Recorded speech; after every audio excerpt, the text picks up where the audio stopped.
Decolonizing Research Methodologies for the Global South was the title of the very first plenary panel, looking at community engagement research and drawing from projects in collaboration with Khoi groups. Magda Minguzzi asked us, and perhaps also herself, who will the knowledge benefit? Both in that session and at the end of the day with the documentary taking us to the sites of making and discussion with a master builder, what emerged was that it was possible to pass knowledge, in this case, architectural knowledge, intergenerationally, despite the terrible histories of the country of South Africa and its violences on the first indigenous people, because of the remoteness of place and that was seemingly less enacted upon by colonialism and the apartheid state. Methodologies which activated a third space were the hope, where, in her words, we can be relevant together and make a tangible difference. Joining us online, Charlene Swartz shared many insights from a recently published book about educational research practice and the contributions therein towards methodological canons from Southern contexts. Highlights for me were the emphasis on the relation between knowledge, community, and power, of justice-oriented politics for the global common good, and this lovely concocted term, the epistipraxis. A strong assertion was the notion that it was in the global South where hope was to be found for methodology, and that a global contribution is our responsibility. Keamogetse and Terry discussed the processes of coming to voice as a method for students to explore their own and each other's psychosocial well-being. A sense of call and response was evoked, expressed through facilitated construction of visual stories with affective resonances for the teller and their audience. We too were invited to embark on such a journey, and indeed some of those here have heeded and responded to that call. In response to discussions, Michael Ochireafo expressed concern about the colonial event as the defining moment on which much is hinged. Even time delineated to before, during, and after, and the ways in which the shadow it casts on our imaginaries may continue to impoverish our histories and understandings of the rich social and cultural studies in our structures in our midst. This point continued to reverberate for me into the next session. Two parallel sessions followed about African theories. One clustered around Southern epistemes, which I sadly missed, but heard was tremendously good. The other, the possibilities and problematics of canons of gender. I attended the latter, wherein first, a narrative of women as irregular and misrecognized theorists was spun, followed by a reclamation of the ancient canons, wherein gender lines were demarcated in ways where bodies that differed matter metaphysically. The third paper turned to the problem of teaching gender and the politics and risks of widening the dominant target of women with inequality framing in liberal development discourse. Some of us then came back and gathered here to watch homes being quietly constructed in Zaiman's Hoek, depicted through the genre of photography, which Magda introduced for us. For those who embarked on creating photoverse projects, the day would have been punctuated by the sharing of visual ideas, ethical dilemmas, and a walkabout of campus. Our plates were filled with rather delicious food, conversations and laughter, and walking and talking, for some of us, late into the night. I hope this day too will be a joy for you. Since time is on our side, before I introduce our keynote speaker for today, I wondered if there are reflections that others might want to share or highlight. Okay, lovely. Yeah, and thanks for that great summary of reflections. Certainly, you know, with regard to both the knowledge project of our network, you know, yesterday has been a tremendous feast, you know, of critical reflections as to how one can build this. But at the level of both relationality and how we build the different sets of solidarities also comes through the different ways in which people start to relate with one another, which is to a large extent a prerequisite for making these networks, function properly and make them work, and of course give them a sense of how it may then evolve, in the future. I do think that the keynote address provided us almost with a roadmap for the knowledge project of critical university studies across our continent. And it also seems to me that there's a particular appetite from many colleagues to invest a bit more energy and time into getting the network a bit more stronger, a bit more firmer, and also, more bilaterals, emerging from this. So I'm very, very grateful for this. I also think that there is a way in which some of the work, and we have had this debate yesterday as well, within which some of the work needs to convert into practical expressions as to what then can actually happen. I do think, for instance, that the handbook on African sociology is already there. Somebody just needs to make the time and start putting it together. I also think that a compilation on decolonial work that ties in with the project of critical university studies for our continent, that work is also there. I know some people shared with me the kind of, lack, and I don't want to use that lack, just in the context of Prof. Manu's warnings yesterday.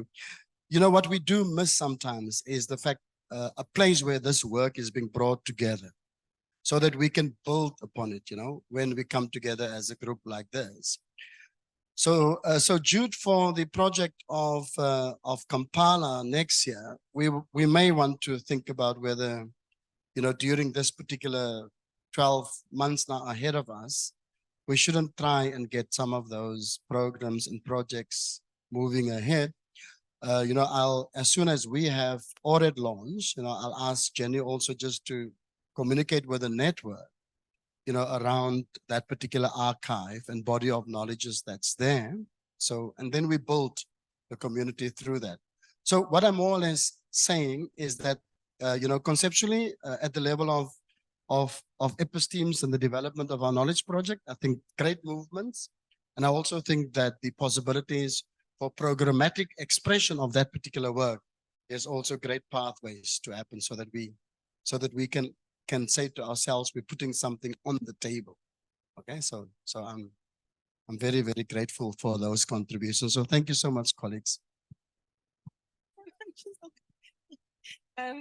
I think from my side, just to say that I had the pleasure of chairing yesterday's session on gender. And I think something that comes out of it for me, and it's a pity that younger up-and-coming scholars don't necessarily understand the importance of building a wider sense of knowledge, and particularly of the ethnographic examples. So you can hear I'm an anthropologist if I talk about ethnography. And I felt that really what the three speakers did yesterday was to actually question the continued use of gender as an analytical frame and concept. And they started to push, not only started, but they actually pushed at the edges of what we understand as gender, to the point of where I was left thinking, gender as we know it actually doesn't exist. And what do I mean by that? So when we talk about decolonization, we don't necessarily understand that some of the concepts we call decolonial are actually invested within the Western canon. It comes from there. And we have multiple languages, multiple ways of doing multiple worlds on the African continent. And I'm grateful that I had the opportunity, through your accepting of my abstract, to be here and to hear that taking a material form for me. So I thank those three speakers. I am enriched because of you. I thought the conversations as well, there were so many contributions in the room. It was lovely. Is there anybody here who was in the other session? Because it would be interesting to hear Otherwise, I heard there was lots of debate, but I don't know the content. Yes, please.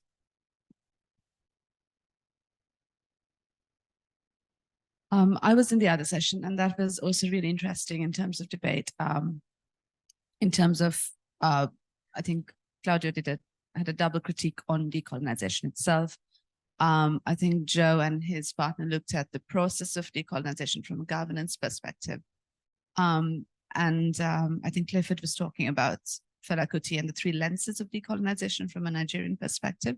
But something that actually struck me in that session, and also throughout most of the conversations yesterday, was the richness of the research that seems to be emerging from Southern Africa.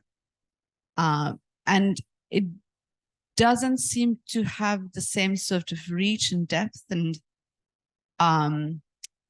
stronghold as it does in Southern Africa and other parts of Africa, specifically West Africa, for example, what I've been looking at as well. And I've seen this in the literature, but I'm seeing it come alive before me and yesterday mostly. And that is one thing that did strike me. And I feel that maybe there needs to be more collaboration between scholars from different parts of the continent, looking at, well, decolonizing, but also, and criticalization, but also, as Joyce said, looking at the framework, because our framework essentially comes from a Western canon as well. So how do we reframe that framework as well? It's part of it. And that was one thing that did stand out for me about the entire set, all the sessions yesterday, but essentially incredibly rich pictures emerging from research around the continent. Thank you. I mean, it is, I think, Pan-African research is very much, and connections is very much what we would like to have with this network, right? This is why many of us are here. But of course, it's also possible that there are many who are not in this room who would deepen that. So I think that's another task for us, is to be reaching and making connections. And work that you're doing across a number of the contexts in Western Africa is I think, going to contribute to pulling in more of the richness in the space as well. Thank you. Any last, thank you. Yep, Claudio. Yeah, thanks. Just to add to what you just said, considering also that this debate on decolonization sometimes is very clustered on national or regional traditions, it's worth encouraging dialogues that explore the semantics, which is, I suppose, also something that Simon is going to talk about. The semantics, how they fluctuate between different contexts, including academic contexts for that regard, and how universities are embracing that vocabulary for promoting a change or not. So I think this is probably something that Latin America had better connections with Africa before, like the fluctuations of the debates on dependence theory resonate very strongly in Tanzania and Malawi and other places in the continent. So why don't we write another chapter on that regard as well? How things can develop, or where they can lead us to. Thanks. Thank you. Okay, thank you, colleagues. Kofi, are you feeling ready? Good. So it's my pleasure to begin this day's intellectual sojourns by introducing Professor Kofi Appiah. As you'll gather from Kofi's educational biography, his contributions to this colloquium is enriched by his history, personhood, and social and scholarly roles. Kofi's undergraduate studies were in philosophy and theology in the Cape Coast of Ghana. He holds a doctorate in theology and ethics from the University of Tübingen in Germany, a graduate diploma in psychology and British psychology accreditation from the University of London. From the Catholic University of East Africa in Kenya, he holds a graduate diploma in teaching in higher education. And then returning to where it all began, he is now positioned within the Department of Religions at the University of the Cape Coast here in Ghana. Kofi is also a Catholic priest. In his writing, one finds explorations of Africanness, identity, ethics, enculturation, and interpretation, refracted through the questions posed by religion, marriage, health, and science. The study of religion and the education of religion are problems to which he seems to have returned again and again, at times asking questions of such turns in the field too. For us today, his keynote is evocatively titled, I must say I really love this title, The Aftermath of Knowledge and the Religious Past of Critical University Studies. Please join me in welcoming him.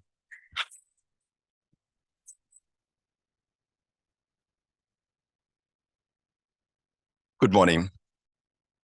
Sorry for taking your time. Usually when you are so richly introduced, we talked about it dinner yesterday, you feel a bit intimidated. So I want to start by using the opportunity to thank the organizing team of this conference profusely for this opportunity for us to be together to push a transformative agenda in knowledge production, authentication, and dissemination. And I can tell you how happy I am to be part of this movement. So thank you very much for that introduction, and thank you for inviting me to this plenary. Let me also say that after listening to the sessions yesterday and just now reviewing what went on and the sharing that has been done from Andre all the way to the others who have contributed, I thought I could as well just sit down and ask you to continue the discussion, and my presentation would still have been done. So I came back from South Africa last year, bringing with me some impressions. And I think this new idea that was mooted yesterday, episte praxis, describes very well this impression that I came along with. I saw young academics, early career professionals, more or less saying behind the lines, in between the lines, well, enough of this intellectualization of decolonizing knowledge, enough of this theorizing. We want something, we want an agenda, we want something to do. We want to functionalize this dream. And so I read the concept notes of this year's conference in that light. This idea of a charge, this philosophical concept of a charge, I thought was responding more or less to this feeling that I came along with from the conference in South Africa last year. What do I want to do? Afterlife of knowledge and the religious past of critical university studies. I thought, after doing so much heavy thinking yesterday and the parallel sessions to follow, we should just treat ourselves to a little bit of entertainment and ask ourselves, what has religion got to do when we come to think, when we deal with knowledge? Where is the role of religion? What has religion been doing? And what can religion do? If you ask me, I will say that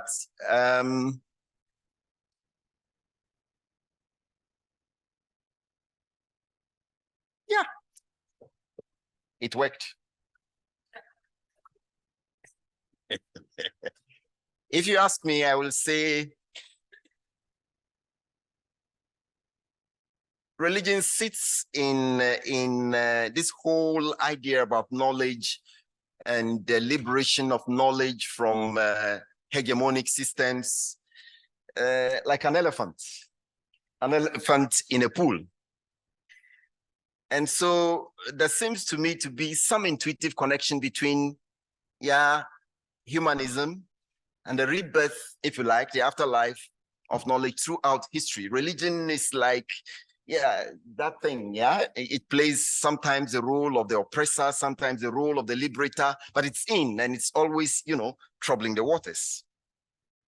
And so, as I've said, my presentation is to remind us about this datum and to motivate the intensification of a humanistic, humanistic orientation in our search for liberating knowledge. If we want to do anything to functionalize the network, we probably want to be looking at some patterns, some models of humanism in order to carry on with our work.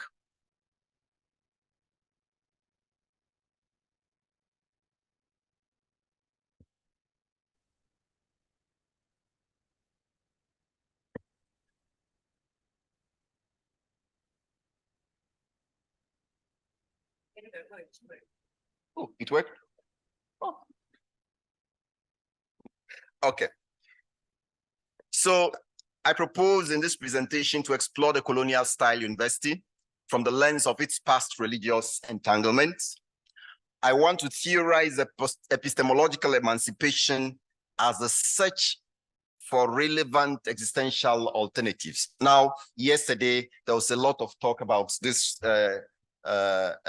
relevance and then excellence, you know, as if they were binaries. We want to see what that means. And then I want to reread European Renaissance humanism subversively as an antecedent of critical university studies. So that is what I want to do in my presentation. Now, my topic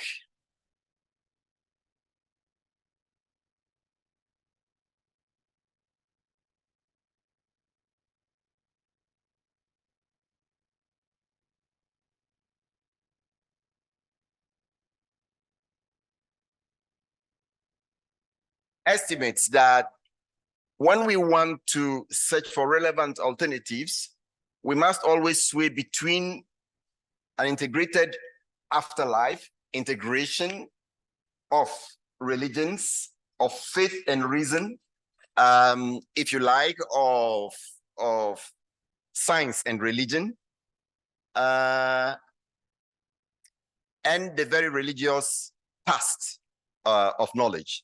And so by religious past, I mean the religious foundations of the classical university from Christian antiquity. But I also mean in particular religion as a foundation of higher institutions of learning. The religious entanglement of classical universities is a narrative and a metaphor both of epistemic hegemony and emancipation together. So anytime we look at this, we want to see these two things walking hand in hand.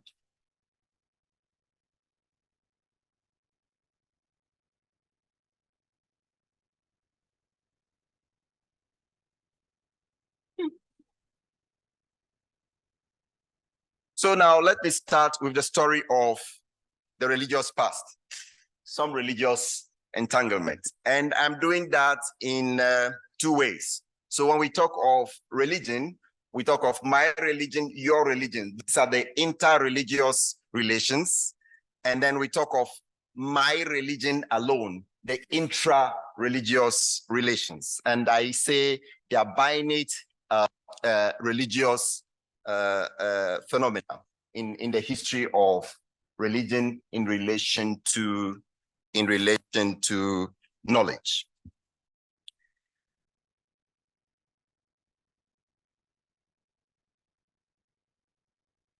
Now, I'm going to skip a few slides because I want us to enjoy this, the later part, the final ends of my presentation, because that will lead us to a bit of a dialogue. And just go to what I think is important for us. you will notice from the beginning of time, let's go to, I don't know what, Greek antiquity, Roman civilization, down to the Middle Ages and so on. Religion. So the gods are at war, all right? So religion. What you see there is the Al-Azhar University of Egypt. And we know that this university is one of the oldest universities in Africa. The date goes to 900, thereabouts. Now, why do we have classical universities in the form in which we have them today? They are mostly Christian-styled universities. So I think that for most of us in the colonies, in the so-called phenomenal South, global South, the type of higher institutions of learning we have indicate that in this war of religions, my religion over your religion equals war. In this war of religions, the Christian religion won. As otherwise, if the Islamic religion had won, we would have been trained in Islamic scholarly traditions. Because you will notice, I think I like the way you helped me. Just go ahead and move the slides for me. This one is known to all of us. Which one is this? Please join me. This one is the University of Timbuktu. Now let's go to the next one. So let us compare. I call the one to the left A. Who can guess what A is? That is, okay. And the B to my right, to the right side is what? So what I call A is actually the University of Bologna in Spain. And the University of Bologna didn't start until 1088. The one I call B is a University of Al-Karawin, but the actual writing is what? Karawiyin, no? Something like that. And Karawiyin is actually 872 thereabouts, we are told. So actually, my B, now I like it, our sister, the architect, I don't know how to compare architectural designs. Actually, there is another picture of the University of Karawiyin, which looks very much like this. So I am tempted to think that Bologna, of course, and you know all the crusades in Spain, before Spain became Spain and so on. So I'm tempted to think that Spain copied from Karawiyin. So the Arabic university, even architecturally, set the pace for the building of European universities from which we have inherited colonially, if you. So that is just architecturally. I have not yet come to content, the content of knowledge. And we know that we are told that the Arabic sources preserved Aristotle and so on. So they are Averroes and all those people for transfer of knowledge to Europe. Now we can continue, please. Let's go to the next slide. In the next slide, I'm comparing again Karawiyin with now properly arranged AB. The next one there is the University of Oxford. And Oxford did not start until 1096, almost a century after the Arabic University. Now, when you mention Oxford, the world comes to an end. And Legon is a mimic. Oh, Prof, I'm sorry to be saying something, but when you walked in. So I am tempted to think that Legon is nothing but a parody, a mimic of Oxford. Now, all that I'm trying to say is that if the war, so interreligious war, my religion over your religion equals war. If the war had been won by the Arabic tradition, you and I would most likely have been trained as Arabic scholars, Islamic scholars, if you like. Now, the other side of it to note is that all these institutions of higher learning were initially to serve nothing but religious purposes. Train clergy, train clerics, train, and so on. And so it was doctrine, faith, and so on and so forth. Please, let's go. Now, let me go quickly to the one that I enjoy the most. Intra-religion, my religion. And you know that the gladiator thing our children now see as games, computer games and things like that, you know, they are all set on the motive of Roman Greek classics. So please have a look. In fact, I don't know what the African gods have been doing sitting there to be beaten by everybody in war. I can't understand. But you know, in the West, in other parts of the world, the gods are fighting each other. They are taking each other's wives. In fact, they are polygamies. They cheat. They trick each other out, and they are fighting. One god fights another god. I'm sorry, the African gods may be asked to help in a war, but they themselves never fight each other. I don't know why they do that. They are too calm and easy. And most of the time,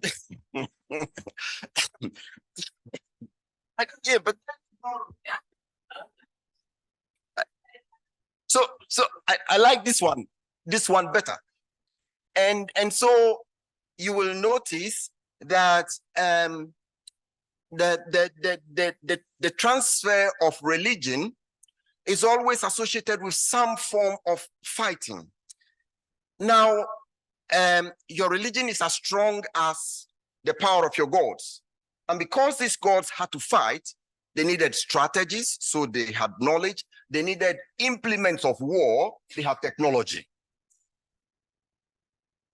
This infighting and cheating and beating and slapping and killing, you know, all the way, in fact, they took a lot of these from ancient Egyptian religions. But ancient Egyptian religions had a different kind of infighting of gods. When the Greeks took over ancient Egyptian religion, they left the fine aspects and concentrated on these inter-metaphysical wars. Now, let's go to the next slide. This is the Greek god Ares. And when the Greeks began losing their wars against the Romans, they started hating Ares, and the Romans started loving Ares. Ares became the god most loved by the Romans because he was not helping, or it or she was not helping the Greeks themselves anymore.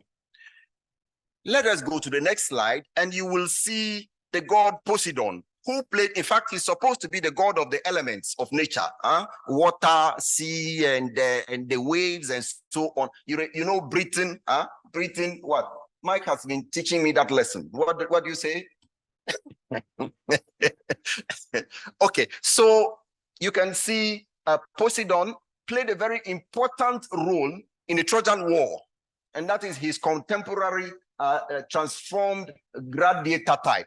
You will see these things in our things. And so this whole idea of a warring religion has not left our culture and imagination, even within the academia. Now, we know that when we fight, it's always a scaling of things. And some of us, I mean, you will think that I am making a fuss of these matters, but the way we depict our gods has a very critical theological implication for thinking, imagination, social organization. And so later I'll be talking about religious imagination and social theory. All right, and you will remember the philosopher Xenophon the Ionian, ancient Ionian philosopher. He says, if horses could draw, they would draw their gods as horses. Now, you will notice that these gods that I have been showing have what? They have human form. They have human form. Anthropomorphism as a function of religious imagination. So if I imagine my God as a powerful God who can fight a war and win and kill and rule over everything else, and that is a more or less a reflection of who I think I am, the possibility is that my identity and realization of that identity will match with my religious imagination. The one who has the most powerful religion is the one who has the most power. So these religious wars rearrange not only peoples, but also societies. We have the lords and the serfs. We have the conquered and the slave. We have the, can we go on? Please join me. Let's do this together. We all know it. So this stratification of reality has a lot to do with the type of religious imagination that we have. And I don't believe that societies today, even in a techno-rational age, have been set free of this, if you like, strong religious interpretation of reality and a realization of reality in terms of religious imaginations. In fact, this whole idea of the gods at war rewrites anthropology. I will get there. Let me go a little bit slowly. Unfortunately, let's go to the next slide. What we know is that wars will usually end in, yes, wars will usually end in, so anytime we have these cultural things that don't work and things go haywire, hector-skelter, we want to think about what that means. Let's go quickly to the next slide.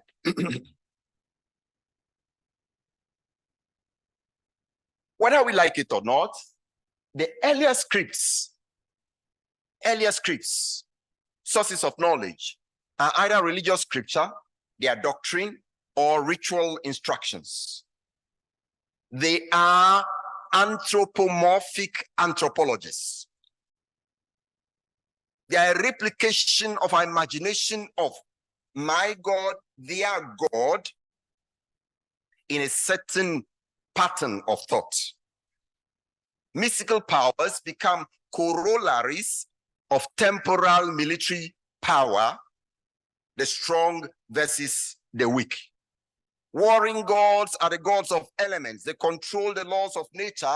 They have technology, at least enough to help them get their instruments of battle and get their strategies. So religious epistemologies by themselves tend to have elements of hegemony.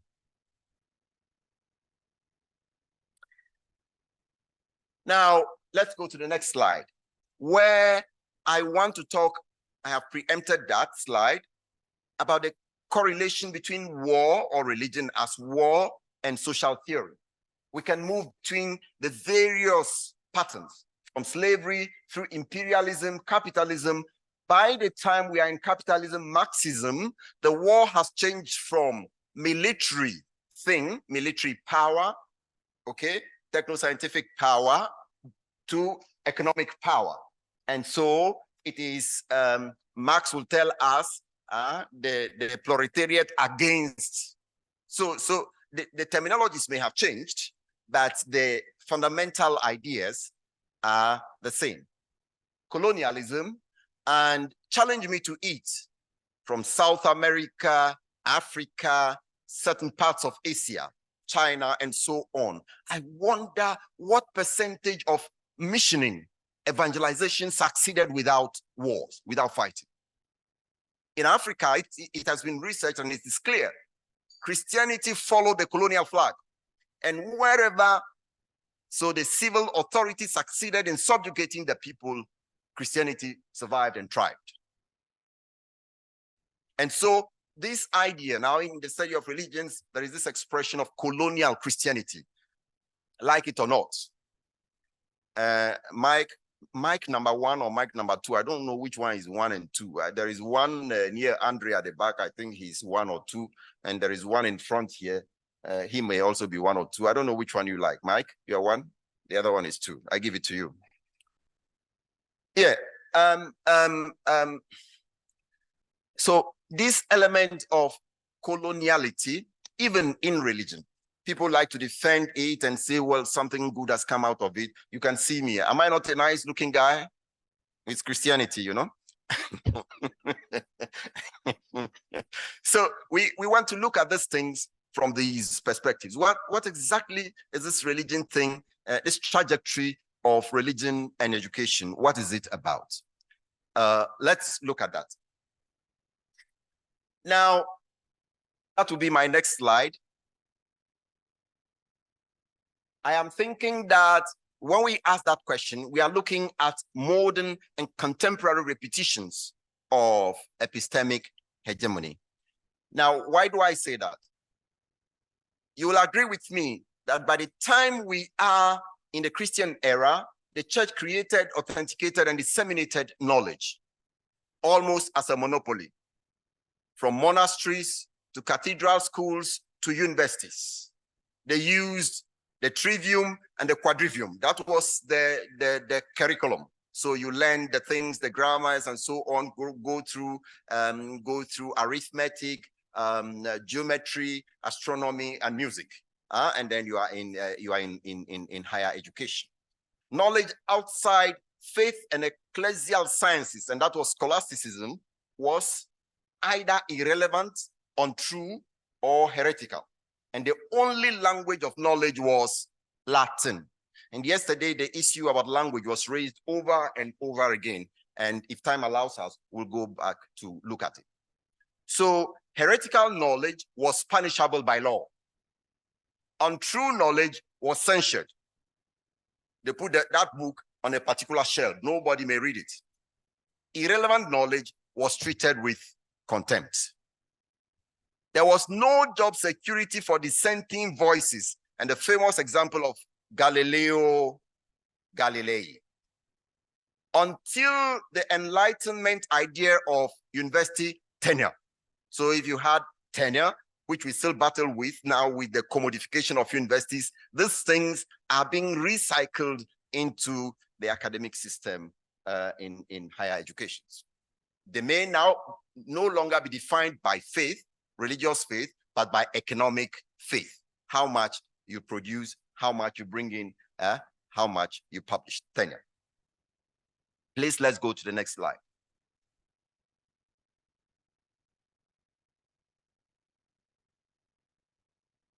Next slide.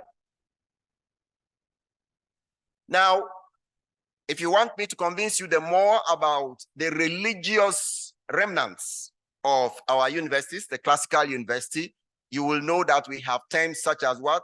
Chancellor, Vice Chancellor, we have faculties. When the bishop withdraws Mike number 1's faculties, he may not perform any religious functions again. He cannot celebrate mass, he cannot listen to confessions, he can't do a thing. Faculty. Mike, keep your faculty, right? Not at the university, but in the church.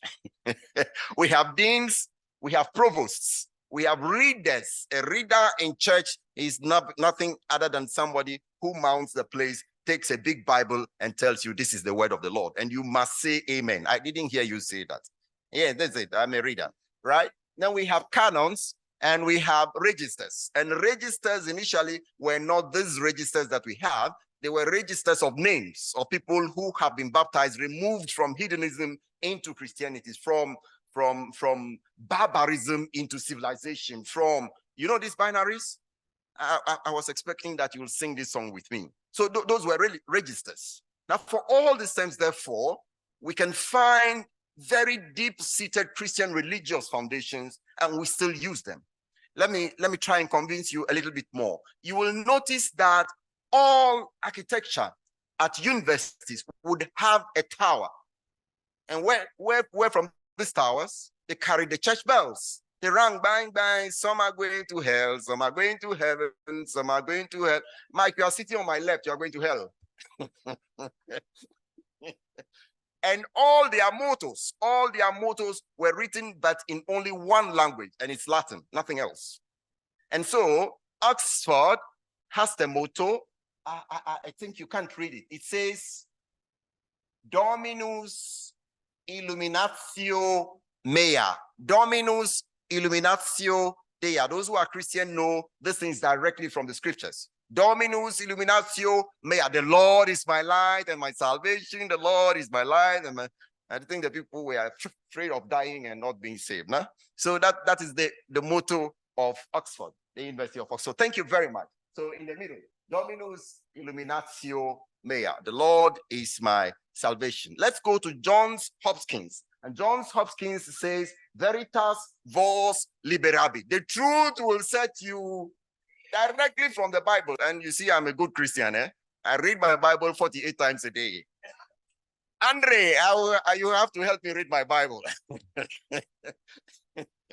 Now we can go on and come back home to Fora Bay College, our own first university in West Africa, in Sierra Leone. And it says, non CB said Ali is. And those who want that translation, please see me with a 10%. That's what we charge in Ghana for all projects, 10%. So if you want. And Legon says, integri procedamus. In fact, in recent times, looking at the challenges we are faced with in Ghana, I have been thinking several times about this motto of Legon. Let us proceed in integrity, integri procedamus. And this is very important because it's going to be one of the major values of Renaissance humanism. Now, so all that I have been trying to convince you about so far, how many minutes do I have? About 5. Oh, can you give me 15, please? I beg you, 15. Otherwise, I can't finish. Let me go very quickly. Now, what I've been trying to say so far, let's go to the next thing. Hegemony of knowledge in the church, which spread, which became a standard, as far as I'm concerned, is related to the Cartesian theory of relevant alternatives. And I don't want to bore you with philosophy and logic. I'm going to go very quickly through this. The theory of alternatives suggests that for you to know ugali, what is ugali in South Africa? Pap. So you must be able to eliminate all relevant alternatives to ugali. For example, workplay in Ghana is the same thing, workplay or banku and so on. And this is a way of essentializing. It's an essentializing maneuver. I should be able to say bottle and define bottle in such a way that nobody can make a mistake when they see bottle. Anything else outside of my definition is not a bottle. So I must eliminate all relevant alternatives. But this will, let's go to the next slide. So you will see some people eating some ugali. Can we go to the next slide, please? So this is a group of people in Kenya eating the ugali meal, and in the past we would eat our food in Ghana also in the same way. In the family, for those of us who grew up in the villages, we ate these things together. Now, according to skepticism, it should not be possible for a subject of knowledge to be deceived by anything, looking like knowledge. Knowledge must be definitive. You must define knowledge in such a way that everybody knows what you are talking about. Now, they call it epistemic closure. Epistemic closure means in every subject of knowledge, there are related knowledges. There are related knowledges. So if I know woman, I should know the related things associated with being woman. So I should know girl, I should know, I don't know what, and so on and so forth. This is epistemic closure. And some scholars are saying that if I have to eliminate everything I know about being woman, about ugali, it's almost an impossibility. So you can't have epistemic closure and have knowledge. And then other scholars said, no, that is completely true. It is true because you don't need to eliminate irrelevant things. Anything that is irrelevant is not related to knowledge. Throw it away. So it is a victory of irrelevance. Please go three slides ahead. 3 slides ahead. Yes, that one. The one you just, the next one. Yes. From the perspective of epistemic closure principle, remote possibilities of knowledge do not even qualify as epistemic abstractions. They are irrelevant. This idea of irrelevance has otherwise been referred to as ideology of contempt. Ideology of contempt. All that we have been struggling about, from Al-Qarawiyyin till today, that gap was achieved through an ideology of contempt. And we have internalized that ideology so well. I am ashamed of my mother's soup. I can't show it. In the past, I couldn't show people eating ugali on the floor. It's irrelevant. The way my mother dried corn, absolutely irrelevant to scientific knowledge, absolutely irrelevant. This is Cartesian irrelevance. The way, so, and I told you before, for the church, knowledge that was irrelevant was contemptuous. If it was untrue, it was censured. If they claimed it was untrue. And what was the measuring stick? Faith. You belonged or you didn't belong. And I'm going to be saying that the techno-scientific age, so techno-rationality, if you like, has taken for me the place of faith. You belong or you don't belong. Anything that doesn't belong in there is irrelevant. The colonial idea of knowledge. The reason I can't publish a paper if it were not written in Queen's English is because my language is irrelevant. It's unknown, it's obscure. And anything that is irrelevant doesn't belong to knowledge. You don't need to do anything about it. Leave it. Don't deal with it. These gods that were fighting and taking each other's wives and each other's throat, and you see what they did to us. Relevance as power, irrelevance as weakness, irrelevance as nothingness, irrelevance as non-being. These are no longer just epistemic consonants. They are anthropological, if you like, metaphysical realities. A translation, a transformation of religious conceptualizations into anthropological and epistemic domain. Now, I'm going to go away. So there is a rewriting of anthropology. If you go to slide 32. Slide 32. So precisely because of the success of this ideology of contempt, which is strongly embedded in a techno-rational epistemology, science has become an imperium, redefining humanness away from any self-constitutive characteristics of the species. Post-humanity, for me, is a heterogeneous techno-scientific age anthropology. Anytime you hear post-humanity, for me, find ourselves. And that is what is leading me into this whole idea of, the next slide, of humanism. Please, that slide, I would have loved that we read together, but because of time, you know what Keita says. Please, do you allow me? Can I read it? Yeah. Technological knowledge that facilitated the European conquest or control of most of Africa became a kind of template for a claim to a general superiority in all spheres. As European technological advantage was extrapolated not only as a cultural advantage, but also and crucially as a qualitative superiority. It comes from this whole idea of battling, of superiority. One who has more power can dominate.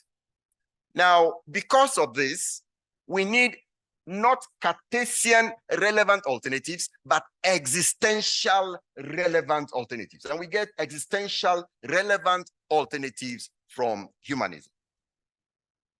The next 2 slides, please. For me, existential relevance comes from human dignity. The next slide after this one. So slide 35. Human dignity over necessity equals knowledge. It is no more my religion over your religion equals war. It is human dignity over necessity translating into knowledge. And the last slide that I would love all of us to read in silence is the next one, after which I'll be going to my conclusions.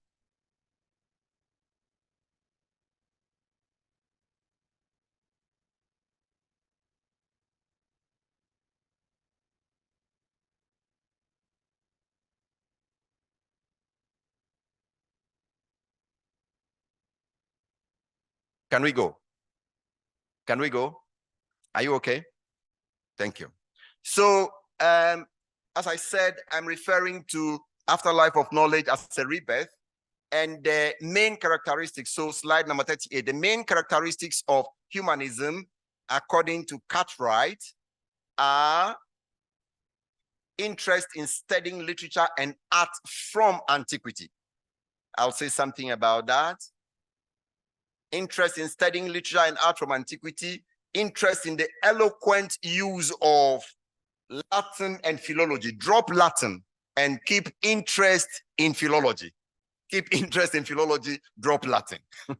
A belief in the importance and power of education to create useful citizens. Renaissance humanism. To create useful citizens. The promotion of private and civic virtues. Promotion of private and civic virtue. A rejection of the status quo of scholasticism. The next slide. Next 2 slides. The encouragement of non-religious studies. Non-religious, I'll be talking about that. Why do we still study Arabic as a religious language in our universities? Why is Arabic not studied as a subject of its own right? Why don't we have till now a department for the study of fetishism? Why?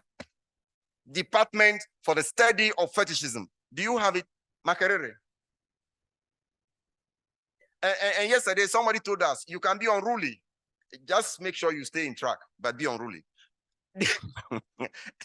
Legon, Department for the Study of Fetishism. Why? Because bad phenomenon. Fetishism, you don't study that in the university. And I'm given another anecdote. In Ghana, I'm told somebody studied Akam tree, graduated, and went to the uncle and said, I want to become a medical doctor. And the uncle says, medical doctor? He says, yes. And what did you pass in? He says, tree. He says, okay, it's all right. With your tree, you can collect herbs and do the incantations. You will be a traditional doctor, not a medical doctor. So, yes, but I will emphasize philology because Wiredu says it is pan-psychologism, communication, language as intra-species, specificum, a way of understanding each other, cross-culturally, trans-culturally. According to Wiredu, language communication is pan-psychologism, the route to understand our species as humans. Now, having said this, I want to go to slide 42, and that is African humanism. I'm thinking of our forebears in the fight for colonialism. Mike says, don't be fixated on colonialism, because fixation on colonialism will lead to romanticism, not humanism. Even though our forebears started with that. You are looking at Aimé Césaire to the right and Marcus Garvey to the left. And I am citing 2 poems. One is from Diop, written in 1963. The other is from Aimé Césaire. David Diop says, the monotonous rhythm of the paternoster drown the howling of the plantations, or the bitter memories of extorted kisses of foreigners who did not seem human, who knew all the books but did not know love. I'm reading from Cesar. Here for those who have never invented anything, those who give themselves up to the essence of all things, ignorant of surfaces, but struck by the movement of all things, free of the desire to tame, but familiar with the play of the world. African humanism, this reorientation, a humanistic orientation towards knowledge. Now, let me just conclude by what I mean with existential relevant alternatives. Let's go to slide 46, and then we shall soon be done. So relevant alternatives, existential relevant alternatives, they ask questions like, does the knowledge fulfill the needs of the people? Does it solve their problems? Does it resonate with who they are? Does it complete their lives? Does it bring them closer to their goals? Does it give them hope? Does it arouse their curiosity? Will it brighten their days? Will it simplify their lives? Help them to finish their tasks better and faster? This is existential. This existential knowledge exists, next slide please, it exists in Egyptian hieroglyphs. Let us not just come and say, look, knowledge began in Africa. Africa is the cradle of knowledge. Let us read the hieroglyphs. Unfortunately, the Institute for the Study of Egyptology is in Stuttgart somewhere, Tübingen, and not in Legon. We don't have to be romantic, flouting about, look, hey, we started. What did you start? Do we know it? Who has ever read an Arabic parchment in any of our universities?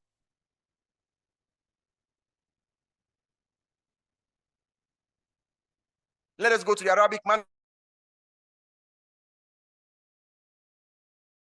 50, religion, philology, language in Africa. Consider, for example, in Ghana, the following words.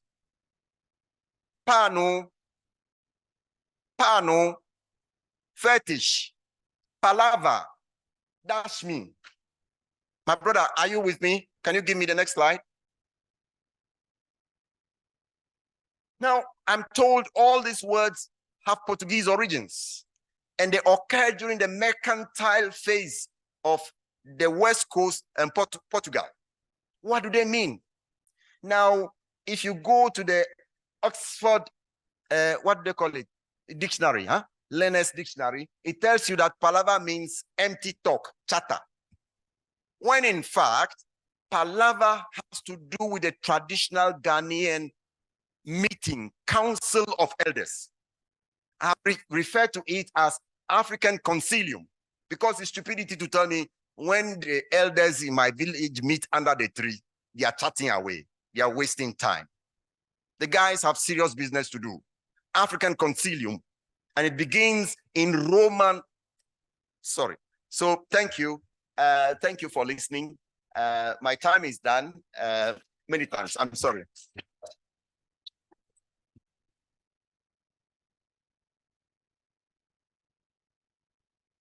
Thank you. I'm going to lean over here. That was great. Pardon? This one? Can you change back to the slide before, please? Yeah, okay. So those were suggestions I was making for things I thought we could do. Set up a department of fetish, decouple knowledge from religious entanglement, Arabic in its own right, not a language for the study of Islam, Latin, so I said drop it in its own right, not a language of Christian theology, Akan in its own right, not as vernacular, language and philology as species-specific characteristics, which Wiredu calls. Yeah. Thank you so much, Coffee.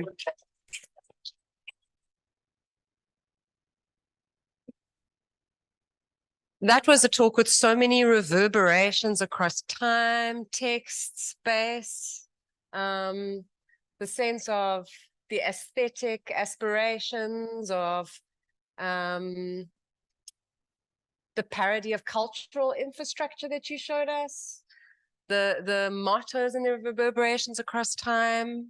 Also the sense of the power of relevance, but also the power of shame. The effective economies really that have traveled across space.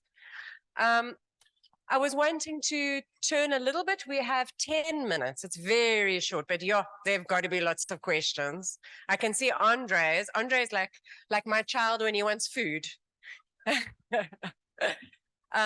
have Andre and then come through to you, right? Okay, and then Terry.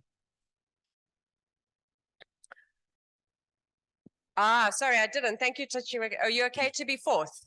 Okay, can we keep it relatively short so we have enough time? Andre, It has please. been amazing. Thank you so much, Coffee. It was great. In fact, part of the reason why I thought we will have to try to stick to time is so that we can have this discussion, you know, because I think it will generate so many of the ideas. But so I'm going to try and be very, very short. I think as far as the question of critical religious studies are concerned, this is probably one of the top, renditions that I have, the privilege to listen to. So many, many thanks for that effort in the preparation. And given the fact that in critical university studies, on our continent, I assume that both religion and religiosity would have a huge influence on the way in which the study of the university will play itself out. So the practical question, Simon, is simply this. What would be the real connection between critical religious studies and advancing CUS in Africa? What would, and I see that some of those kind of, forward-looking ideas that you put on that last slide gives me a sense of that, but I would really like to for you to reflect on bringing that closer, in terms of the connection between what you are presenting here and how that will play into advancing, studying the university as a social institution from a critical perspective. So thank you so much. Thank you. We have Clifford. Thank you very much. That was good.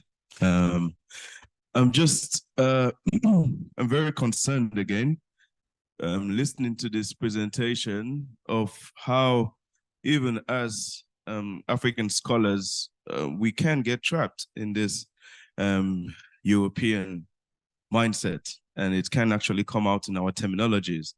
And so it goes back to this thing of the idiographic, the peculiarity of the different African spaces versus globalization.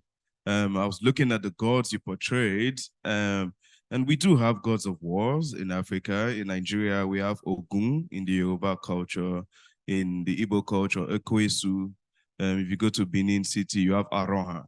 And if you read into the histories of these gods, you will find war and all of that within that. And then my other challenge is, I don't believe we need the Department of Fetish Studies, because the word fetish in itself is already contentious.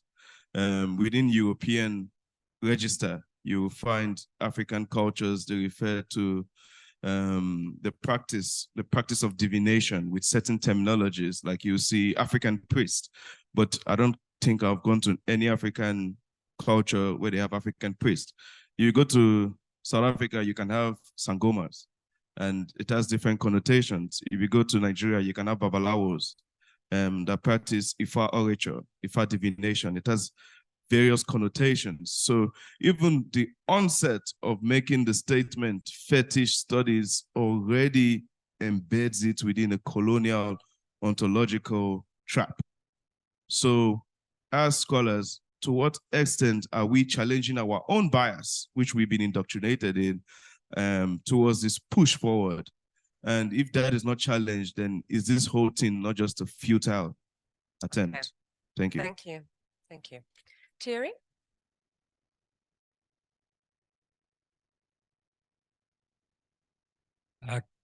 Kofi, thank you so much. Sorry for coming in late. I don't know whether I can forgive myself for that. I was struck by two things that I picked up that you were saying. The one is with reference to, I think it too, in the 21st century, men will be made for technology, not technology will be made for men. And it strikes me that that is not only a feature of the 21st century, even in the 20th century, public education was designed in the 19th century for men to be made, or men, women, and so on, made to fit industry, right? That's why we have public education. That's why how it operates, syllabi, curricula, the setup that we're even sitting here right now looking at each other's backs so that we may not get distracted from listening to you because, and things like that. Like we would be sitting in a circle, right? If we were serious about wanting to interact with each other and learning from each other and so on. So these are all remnants of that. So I don't think that is very different. I also am not sure whether the dichotomy between human dignity over necessity is something that we not talk about in education all the time.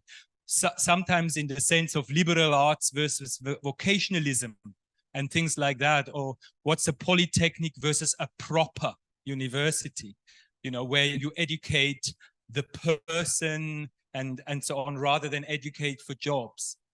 So is this kind of rephrasing in a different kind of language, a discourse that's actually with us for a long time?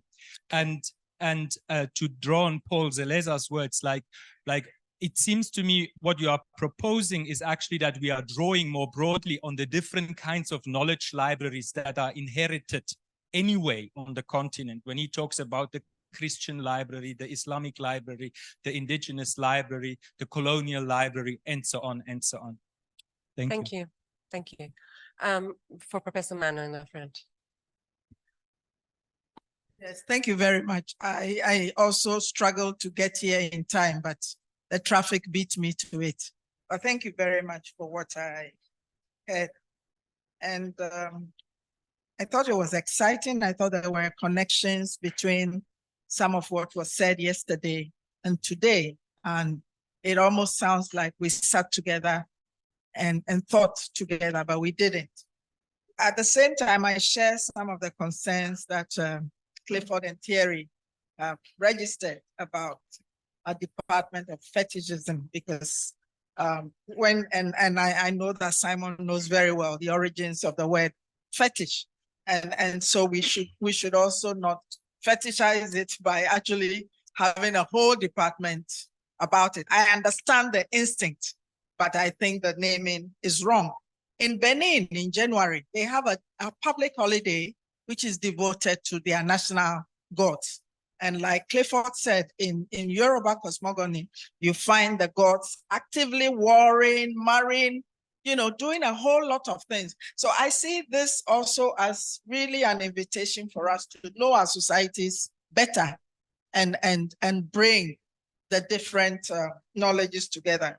In my own institute, we have Ajami manuscripts, which are the African renditions of Arabic script. The problem for me is that these are fragments, you know, and we never had enough money. In the 60s, we had a bit of money to do collections, but we stopped and they are there. And occasionally a scholar from Niger comes in and looks at them, but it doesn't form part of any systemic or systematic body of study, you know. Which is the critical canon question, I guess. And when you were talking about, you know, being a Catholic priest and getting to know the local gods, if you like, I was thinking of the book by the American anthropologist, In Sorcery's Shadow, where this anthropologist actually goes to Mali and gets himself apprenticed to a local sorcerer. And I think that for me, and yesterday I was making a critique of how our religious mindsets even prevents us from getting to know certain experiences. So if we really were taking what we were studying seriously, we would seek to understand where people come from and understand the motivation. So if I really wanted to understand what the so-called sorcerer was saying, getting apprentice, then going through the mill would help me do it. So I'm concerned with these kinds of barriers, but and they are methodological as well as really ontological, you know, about what we can know, what we can study, etc. And it seems to me that these are all fertile fields for critical university studies. Thank you. Kofi, would you like to come here? Or are you there, right there?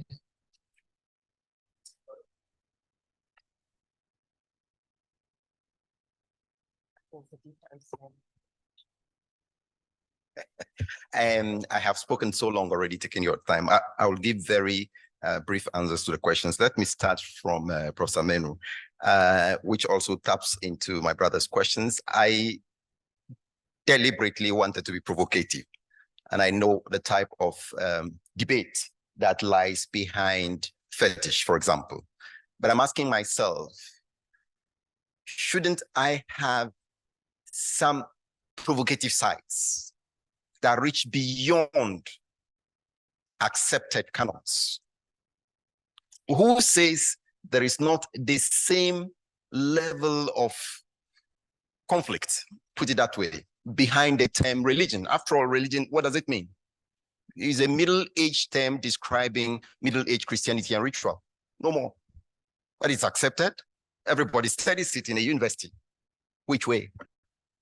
Now, why wouldn't I study religion scientifically, therefore, in Africa, in a provocative way that allows me to peel the various layers of what has come to be believed and known as religion, even if that means taking a term, not necessarily fetish. In this case, I was being deliberately provocative, taking a term that allows people to scratch beyond the surfaces of what we have today.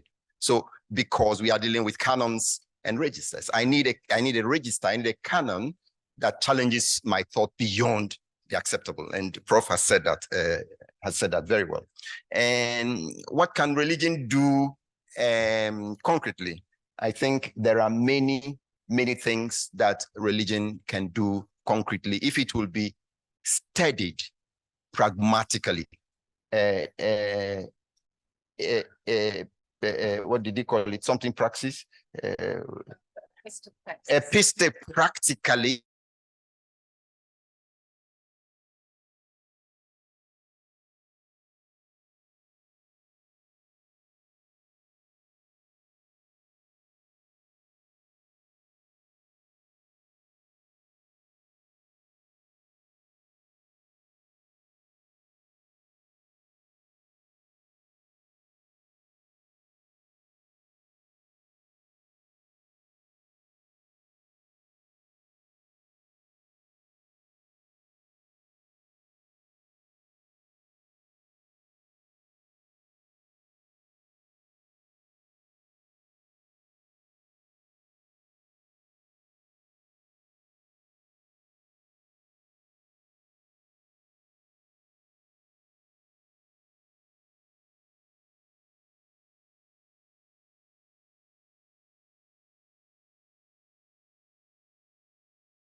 Study of something, of fetish, or of shrines, or of the god Ogun, I don't know what. Do something that is completely out of the way, but which relies on African sources of knowledge, because that will help us to rediscover ourselves in new ways.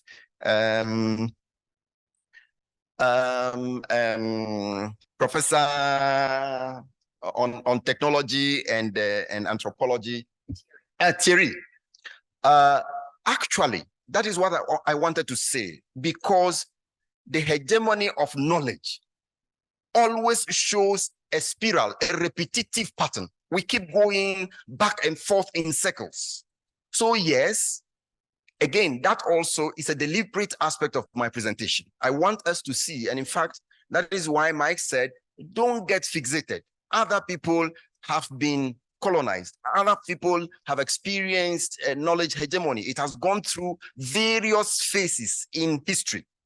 The only difference, according to Ali Mazrui, in Africa is that Africans may not be the most colonized, the most brutalized of peoples, but they are by far the most humiliated of peoples on the globe. And that for me is a factum from which I work.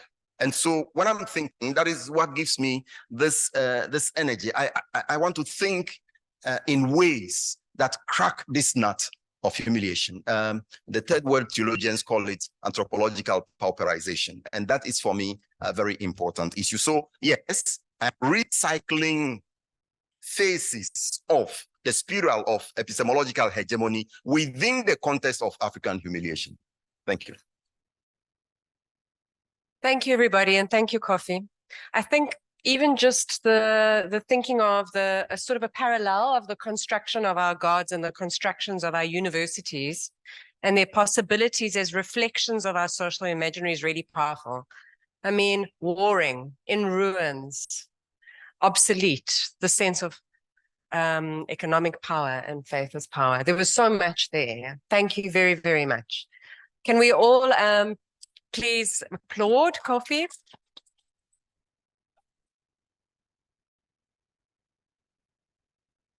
And then before we start shifting and talking and whatever, Jenny would like to put us right about the day.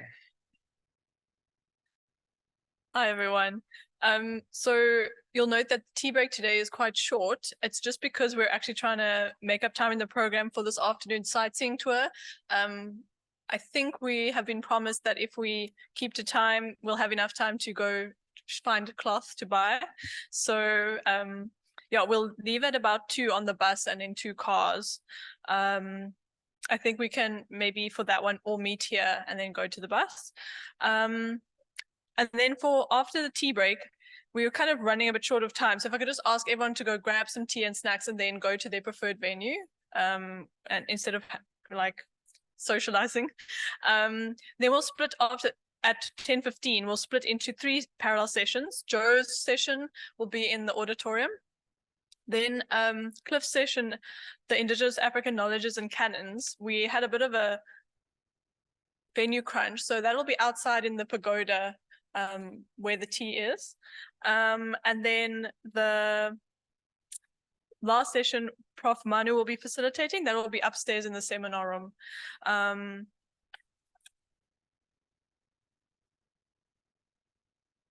Yes, outside in the pagoda where tea is. Okay, yes. And then we'll break for lunch and then split into 2 parallel sessions. That'll just be the auditorium and the seminar room. And then we'll have the sightseeing tour, and I'll just update you on the evening sessions a little bit later on in the day once those are firmed up. Okay, thanks.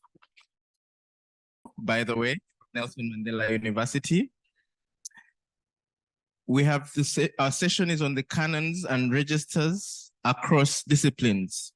So with me here in person, I have Esther Martins from Inscape Education Group right here. I'm also supposed to have Anas Bayaga and Reynold Garland in person.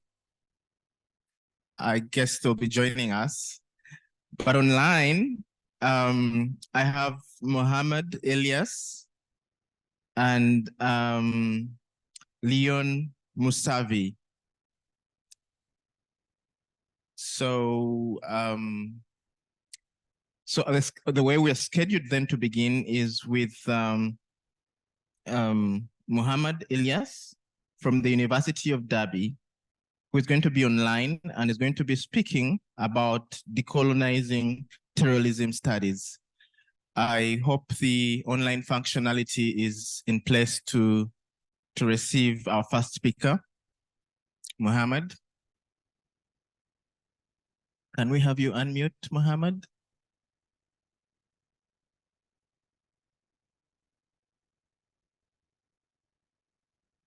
Okay, I had chatted with Mohammed earlier, and they said their sound was not working very well at the time. I hoped it had been sorted out.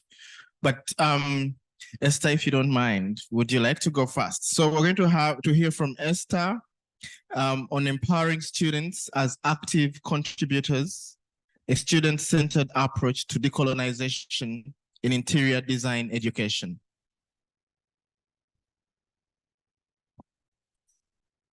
Good morning, everyone.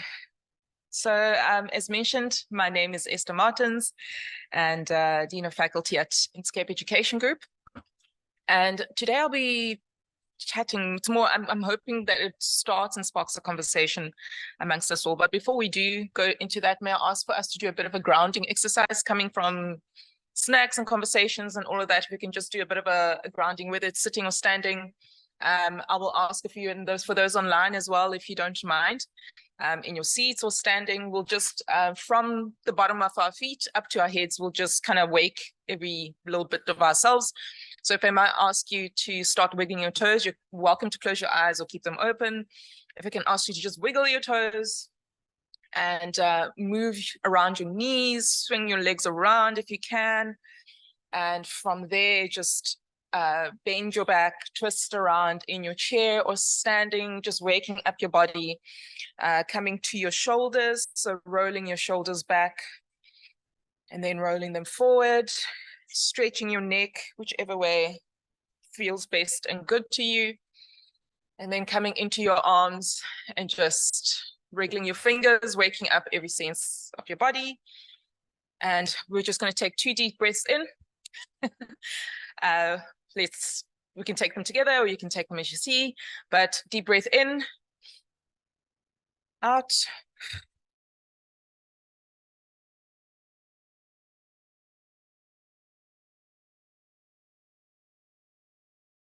That's really just to bring us all back into the room or digital space, wherever you are. So as mentioned, my name is Esther, and I'll be presenting on empowering students as active contributors, a student-centered approach to decolonization and interior design education. So I would be remiss to not introduce myself and situate who I am in the study. I am a Tanzanian-born Black woman, South African raised, but double the decolonization and I guess double the radicalization. So moving along, onto the next slide. Thank you. Decolonization has been a prominent subject of discussion in South African higher education from when the roads must fall and the fees must fall movements of 2015 and 2016. The movements prompted institutions to address historical biases and curriculum transformation, looking for more inclusivity. The decolonization discourse has gained momentum in South African public institutions, but impact of this in the private institutions is minimal and remains relatively unexplored. In the 2023 report of progress to date regarding transformation in South Africa, the higher education landscape speaks of no private institutions being reviewed in this report. For me, that is quite concerning, although in that report, transformation is conflated with decolonization or erroneously used interchangeably. The lack of DHET engagement with private institutions in the area of transformation / decolonization, as they refer to it, is very concerning to me. Moving along to the next slide. So the institutional context of the study is a private higher education institution in South Africa. They teach predominantly creative business programs. And historically, the programs are taught by industry professionals with more of a current transition into full-time staff taking more on of the teaching load. The curriculum alignment has close industry ties with a feedback loop from students and lecturers through moderation and subject reports. So there is a voice, although it is a very sort of truncated voice. You know, it's written and it's in a form. The student voice comes through in review of lecturers. So the students get to review their lecturers and the courses. But the demographics remain predominantly white for both lecturers and students. Moving along to the next slide, looking at the constitutional context a bit further, the institutional objectives have been narrowed down to these six objectives. And these objectives have trickled down into the curriculum and course content. So we're looking at circular economy, decolonization, human-centered design, imagined futures, subcultures, and sustainable design. However, the extent to which lecturers and students engaged with these objectives or research themes with which this study focuses on decolonization may vary, especially if they lack training or familiarity in this area. So the pilot investigation was a study that focused on the third-year students within the programs. It looks and investigates the student perception. So this is a pilot study. We were trying to get a reading of what is happening in the classroom, of what are students, what is their understanding, what is their perception, what is going on within them and their understanding of decolonization. I would like to situate and sort of phrase this, keeping Glover Gajeni's quote and sort of hodgepodging it with my own. The current production of interior design artifacts, which is where this study is focused in and where the students are, that's their ambit. The current production of interior design artifacts can be said to be physically located on the continent, but epistemologically situated in Europe and America. And I think for me, that's quite concerning because we are working within the African context and South African context, where the spaces and the design should speak true to the context. So on the background of the study, the focus of this pilot study is on third-year students. They are studying an environmental design program, which speaks to sustainability, circular economy, circular design, and the interior design, but both are focused in interior design discipline. A subject that was reviewed is a subject that is integrated across disciplines. It was reviewed to provide a bit more for quantitative information, and I'll speak further into what that entails. So looking at the focus was on the third years, looking at content, what is taught in the classroom, looking at the lecturers, at the students, and trying to explore and find what is lacking. So it's imperative to consider from an institutional perspective if the various types of curricula continue to be an apparatus that is perceived to support and continue a colonial legacy. So as an institution, even though we're a private institution and there isn't a sort of somebody standing over us with a stick to say decolonize, decolonize, decolonize, I think inherently and ethically, we need to really question that for ourselves as an institution. So the subject that was looked at is a theory subject. It's a fundamental theory subject that speaks about design and how design comes to be, the theory of design, mass media. So it really covers a range and a broad range of contexts. It also starts from first to third year, and the students are exposed to the subject all throughout. And in that subject, the subject itself is what we would like to think is decolonized, but I think that project of decolonization is ever continuing. But the subject and the content really asks the students to move away from that gaze towards the West, but gaze towards what is happening within the context. The methodology was a bit of a quantitative, qualitative mixed methods approach, so to say. So the pilot study used the mixed methods. It involved a review of student projects from this theory module and a questionnaire survey to gather data on student perceptions of decolonization. While the response rate was limited, and I'll speak further to this, the findings provide valuable insight into student perspectives. The first quantitative study looks at reviewing the shared third-year theory module with the context as listed before. It looks at circular economy and then into decolonization, human-centered design, imagined futures, and subcultures. So in that subject, students are asked to engage with one of the topics and look at it and write an argumentative essay. And it's a 2,000 to 2,500 argumentative essay, persuading the reader that the chosen context is crucial when recognizing and addressing a design problem.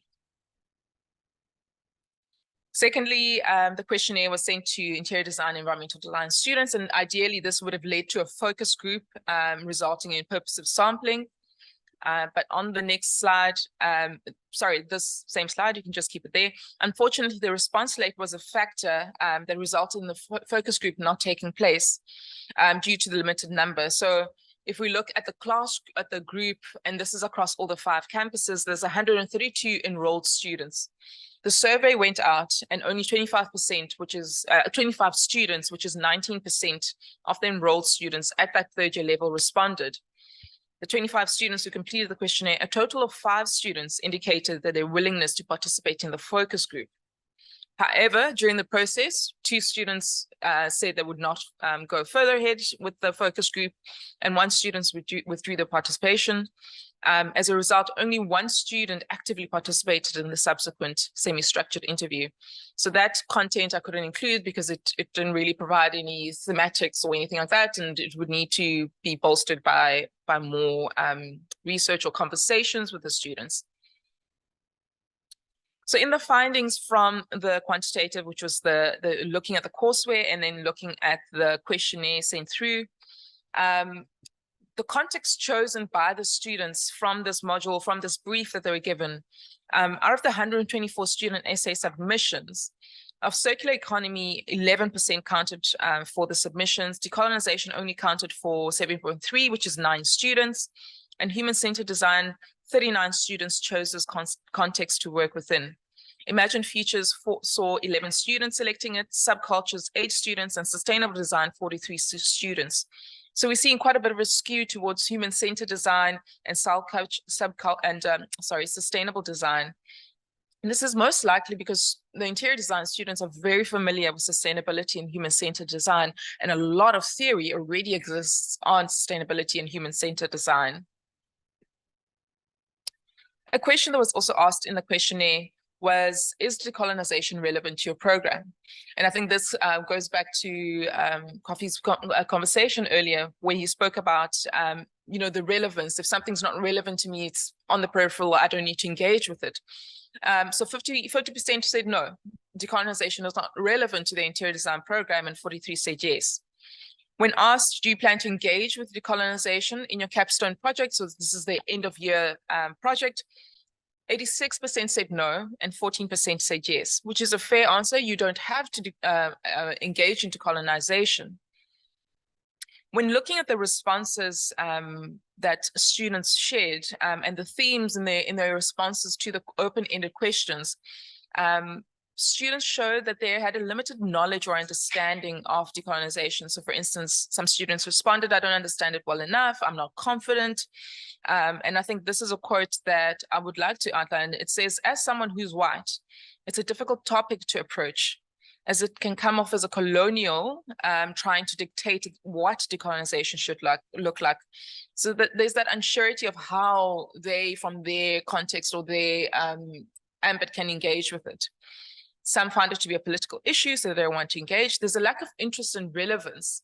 So the students say that it has nothing to do with my degree, even though you're generating spaces that people consume, that people engage in.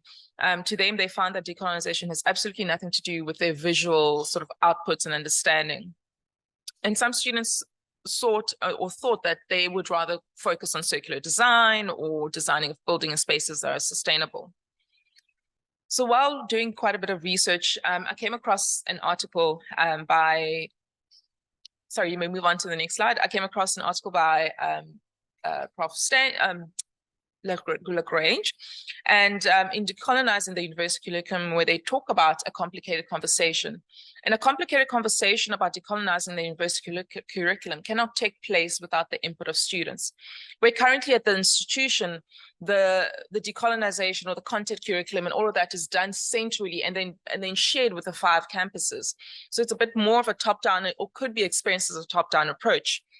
So currently what we need to address is that lack of interest and really engaging the students in these complicated conversations and not letting them just be the end consumer of these complicated conversations that we have had behind the closed doors. So some reflections. That theme of lack of interest, limited knowledge, and perceived irrelevance, that they don't see interior design as being something that needs to be decolonized. There's colonial legacies in design, which they do attest or agree with, but the complicated and sensitive conversations have not been happening in the classroom. They've been happening in offices, in the, what might be perceived as ivory towers, away from the students, and we need to shift that back into the student space. So complicated conversations are not merely an exchange of information, but a frank and continual self-criticism that mitigates against hierarchical power relations that hinder productive conversation from taking place. And this is by our quote Lagrange. So something that we have engaged in with our students is really trying to allow that complicated conversation to happen in the classrooms. So we had a third year final project kickoff, and in here we asked students to engage with these different 6 themes and present to one another. So they were not hearing decolonization from a lecturer or from somebody else, but they were hearing it from a voice that speaks like them, that engages in culture and society similar to them, has experiences like them, and of a similar age group. So in that, they were able to kind of identify and figure out how can they situate these themes, and especially decolonization within their ambit. So with the institution making room for complicated conversations, not only happen between us as faculty, but between students and lecturers and students and lecturers. So post the final project kickoff project, which is a little bit of a screenshot that we have there, students are engaging, they're presenting to one another. We asked them to look at specific things. I don't have enough time to look at it in detail. It really brought forth together for the students to really think and consider from their context why decolonization is important. And we've actually seen an uptick of students engaging with decolonization in their final project. So as we're busy recirculating an interior design program, the need for decolonization project to not only be explicit in the sense that it is a research theme, but rather inherent is becoming glaring visible. And this is a responsibility and a thought that we need to take on as an institution. And I thank you. That's me. Thank you. All right. Thank you very much, Esther, for that presentation. We still seem to have a bit of a challenge with those joining us online, and I'm trying to make sure the sound is okay on their side for them to join. Elias, are you now sorted that you can join?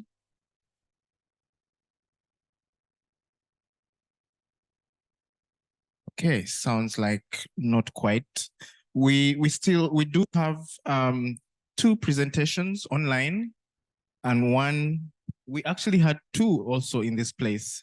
So it's getting a bit confusing because I don't see the other presenters, unless I got that wrong. Do we have Anas Bayaga and Reynold Galland here?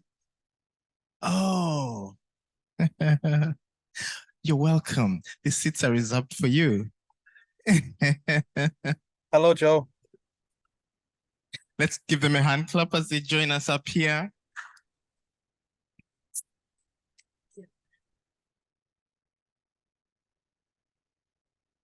So they are going to be speaking to us about exploring transformative pedagogies of GIS in enhancing and translating STEM to STEAM.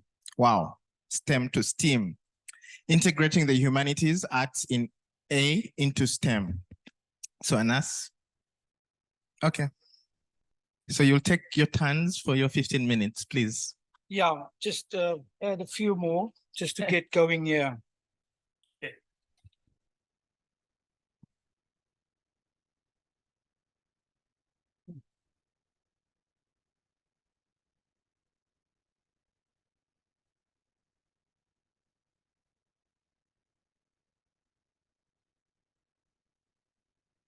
Now, she's sharing my Mr. Priya. Hi, Jenny. Are you able to share? It's on. Good morning, everyone present here and online. My name is Reinhold. My surname is Galland. And before I start the presentation, really,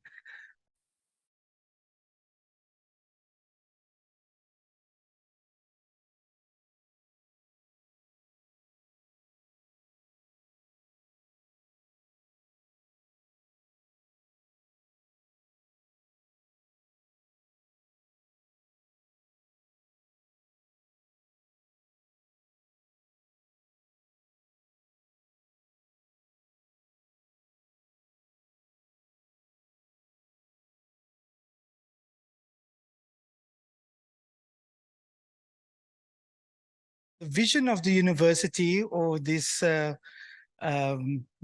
motto that they have, is to change the world.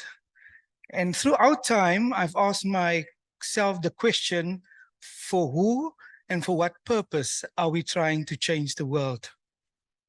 And so I'm thinking about the knowledge that we want to generate. And this paper is conceptual, really. And I'm reminded by the following words. The last emperor of Ethiopia, and he says the following: education is a means of sharpening the mind of man, both spiritually and intellectually. It is a two-edged sword that can be used either for the progress of mankind or for its destruction. That is why it has been, and I paraphrase, should be our endeavor to have constant desire to develop our education for the benefit of humankind. If we go to the next slide.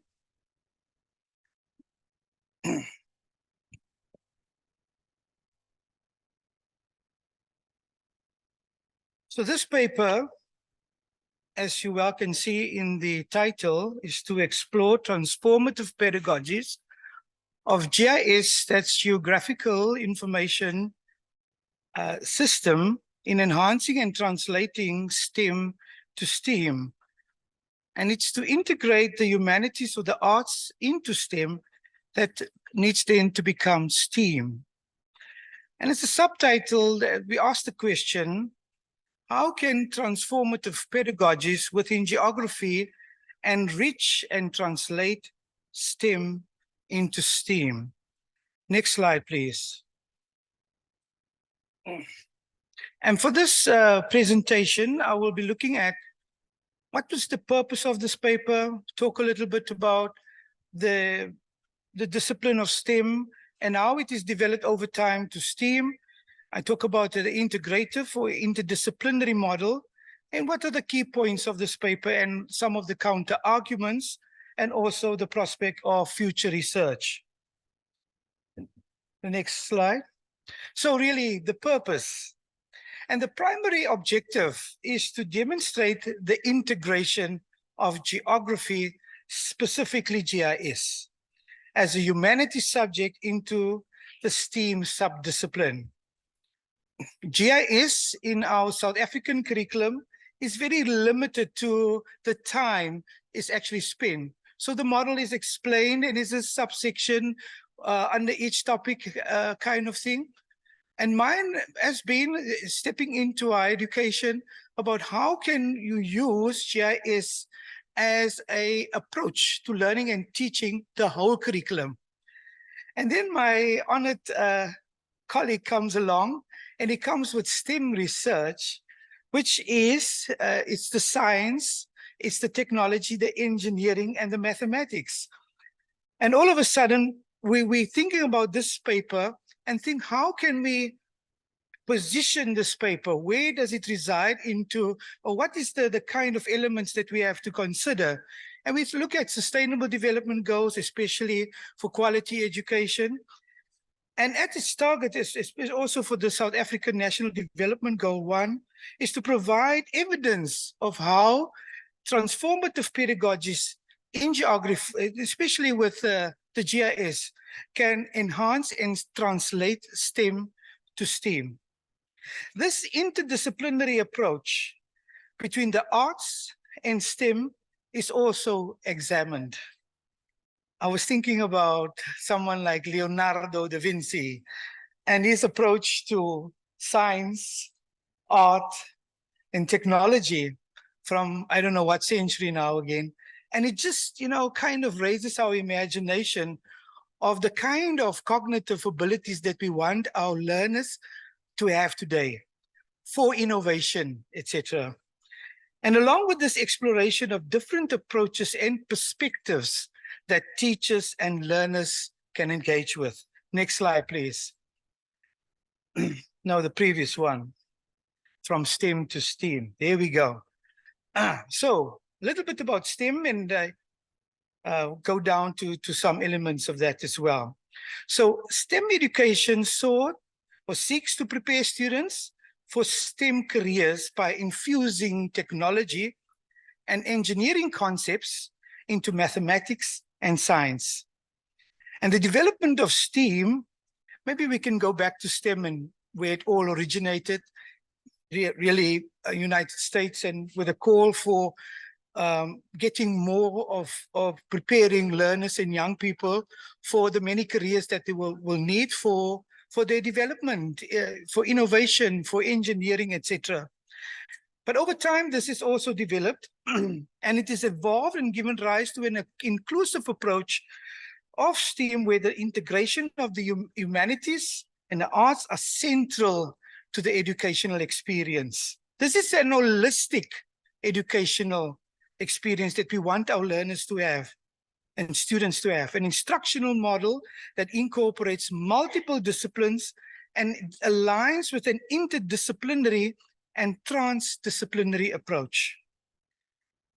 There are, however, in our reading and the papers that we were discussing in the paper, is that there's also the element of the socioeconomic context when it comes to STEAM or STEM research or education.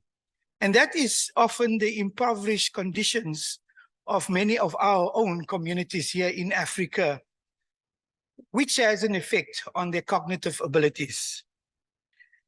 Yet, this transformative shift is an ever-growing demand for workforce equipped with the skills and knowledge to navigate an increasingly complex and interconnected world. So this STEM to STEAM is bridging the gap between the arts and the sciences. Next, please. So let's talk about this integrative or interdisciplinary model. And the focus for this research is to explore transformative pedagogies of GIS in enhancing STEM to STEAM. And these transformative pedagogies relates to how we are able to create spaces for learning and teaching where it is based on co-construction of knowledge, etc. And so two fundamental questions that we ask is what pedagogical approaches within geography can effectively foster creativity and innovation. Really focus on that creativity and innovation there, thereby preventing potential skills gaps in future STEM and STEAM professionals. And secondly, how does the integration of geography, again specifically GIS, into STEM contribute to the development of a more comprehensive educational framework? I was thinking of also a new educational theory. Next slide, please. And now we just delve into what does this all mean? What does this integrative or interdisciplinary approach for geography and STEM education really mean? And geography in its own sense has always been this discipline that has got so many platforms for interdisciplinarity. And this inherent nature of it lends itself so much to the STEM discipline, where the focus is for geography on spatial analysis, the human environment interactions, and place-based and regional analysis. These aspects of geography make it highly compatible with other STEM disciplines. As we mentioned, the science and technology, the engineering, the mathematics, as it actively engages in data analysis, interpretation, evaluation, and innovation. This interactive learning environments based on GIS for secondary higher education lends itself to a space and a platform for learning and teaching where this co-construction of knowledge is seen over the disciplines and not confined just to one area. This exploration of exemplary STEAM education needs a practical educational framework. Next slide. In its current state, there is a call for STEAM education, for development.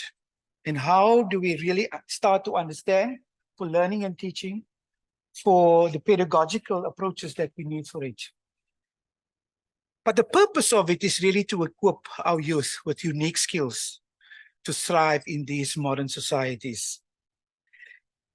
Geography is inherently, as I mentioned, an interdisciplinary field.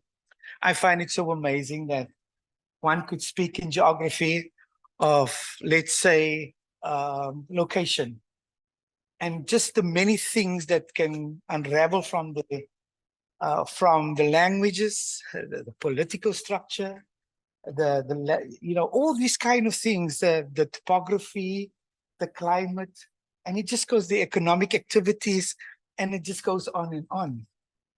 And so it's got this capacity, geography inherently, for data analysis, interpretation, evaluation, and innovation makes it a natural bridge to other STEM disciplines. In South African schools, this geography is framed around guiding learners around transformation and critical thinking. And ultimately, this project aims to explore how transformative pedagogies within geography can enhance and translate STEM to STEAM, bridging the gap between the arts and sciences. I think there I'm repeating myself. Next slide, please. And so we look at what are the relevance and importance of creativity and innovation in STEM or then STEAM education. Yes, it fosters critical thinking. It develops analytical skills. It really gives the basis for problem-solving abilities and equips students with the knowledge and skills, attitudes, and values required for careers in STEM fields.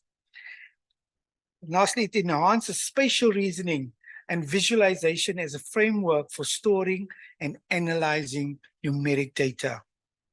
On the other side of the slide, I talked there about teaching methodologies. And these are around explore different teaching methodologies within geography, where it can be set for having project-based learning, problem-based learning, and inquiry-based approaches. Indeed, mathematics and science complemented by technology and engineering concept enhanced by the arts or the humanities. Next slide, please. And some of the key points now. Yes, STEAM can be achieved through an integrated model. It fosters the development of Industry 4.0, educational 4.0 skills. We talk about quality of education. The integration of the humanities or arts into the STEM framework through geography offers a transformative approach to education. Incorporating GIS as a tool, STEM can be enhanced and translated into the STEAM subdiscipline. This integration not only aligns with international agendas such as the SDGs, but also addresses local needs, I think for all our local needs from the various contexts that we come from, as seen in our unique educational context. By adopting interdisciplinary approaches and engaging learners through various lenses, educators can cultivate critical thinking, spatial reasoning, and visualization skills necessary for the modern world. I think also, how do we look at knowledge for the social good of humanity? How can the very knowledge and the education that platforms that we create, it is directly then as the arts is added to the science fields and technology fields, how can that be then explored for the good of humanity, as it were? It calls for rigorous research in these areas to uncover effective teaching methods, assess their impact, and address potential counter-arguments, ultimately advancing STEM and STEAM education and fostering a workforce adept in critical thinking, innovation, and adaptability. Next slide, please. So what are some of the counter-arguments? And I really enjoy being in this space. Yeah, because you need to think about, you know, disruptively. So what do I also need to think about? We can get so consumed. So there's debate around these concepts, and there are contentions around it. There's disagreements that arises around curriculum, student performance, and educators' varied approaches to STEM. And how does these innovative strategies cater to diverse student groups encompassing varying cultural backgrounds, learning abilities, and genders? Addressing these diversity gaps has become a focal point of academic interest. And it's certain limitations, I think, in our discussions that we understand that the model is there, but the clear practical implementation of GIS is not widely used by many, as it were. And so the next slide, as my time also is running out. So I'm just going to highlight the key there, heading. And one is when we endeavor for this project and this kind of research, and is to enhance interdisciplinarity in education. 2, to nurture creativity and innovative thinking. 3, addressing socio-economic disparities. And 4, long-term societal impact. Next slide, please. And in conclusion, STEM educators refers to an interdisciplinary and applied approach of teaching and learning to increase scientific literacy and critical thinking of individuals. By merging the arts with STEM subjects, STEAM education emphasizes the role of arts, creativity, and humanity, and has the purpose of scientific breakthroughs and technological advancement in the 21st century. Creativity is the ability to generate original ideas or products within intended functionality, and is often viewed as an essential learning outcome of STEAM education. Last slide, and I'm done. And so for our future research, those are some of the elements that we would like. And my colleague, just to perhaps expand on that. Yeah, he's got his own book. Look, I'm actually going to surprise Ryan, because when he said I should speak about this, I said, no, continue to speak about it. And so I'm going to say something completely different, which I didn't tell you. And the intent was to simply let him proceed with this and develop the ideas, because we have, I think, a long-term project. It's a long-term project that we're basically working on. So I understand he wants me to speak about how probably we'll look at the influence of GIS on cognitive abilities, and of course, different socioeconomic settings, and also look at it from cultural perspective. But I deliberately said you should do that. Keenly, what we're planning to do is that we use this particular future research to extend the conceptual paper that we've already written. We've written that already now, hopefully to be published after this conference. And once that is done, I think we use this particular 3 or 4 future research to extend those ideas that he has just mentioned. And I think once that is done, the second idea is to see academically how he will be able to extend this as his PhD work. So that's why I'm saying that it's a deliberate thing not to tell you that I'm not going to speak about this, but there's a grander scheme of, grander idea that I personally have. So essentially, those are the key things that we will be working in the next 2 to 3 years, hopefully. Obviously, we might be looking at these 1, 2, 3, 4. I think the first 3, the key is just the first 3. We might look at them as individual papers or individual research projects that would serve as a springboard for Ryan to extend that into his PhD, hopefully between now until the end of the 3 years that we hopefully will be working together on this project. So we really are also not limiting it to just the 2 of us. I was telling him once we're done here, he should try and walk into the geography department and GIS department and talk to them and establish some relationship with them. And so we're using the opportunity to also invite colleagues who are into STEM type of research. How many minutes do I have? I can talk a lot. So if you don't tell me, I won't stop. Oh yeah, you should be wrapping up. Yeah, right. So colleagues who are into STEM research, this is an opportunity for you to join us in Nelson Mandela. We do a lot of work around STEM type of research. We're trying to transition from the STEM approach to STEAM, where Ryan features in and a few colleagues. So if you do know other folks in your universities who tend to pursue that kind of research, please do write to any of us or read some of our papers that we've kind of done some work on these areas, and possibly we can have joint relationship in that. But we're not really going to restrict ourselves to that. It's far more than this. I would say the first 3 are just one extension of the first paper, the conceptual paper of written. And like I said earlier on afterwards, Ryan will look at it from the perspective of his doctoral qualifications, and we'll see how we can bridge and obviously respond to some of the sustainable development goals, particularly quality of education, and hopefully feed into the general. I think that's just a grander scheme of things that I was hiding from you. I didn't want to tell you. I said just speak about that. Okay. Thank you, Welcome Anas. questions. Thank you. Thank you, Anas. Thank you, Reynold. On that collaborative note, and I think your area of interest in interdisciplinarity really might feed into our next speakers. If you're ready, we've had a few issues with the online functionality.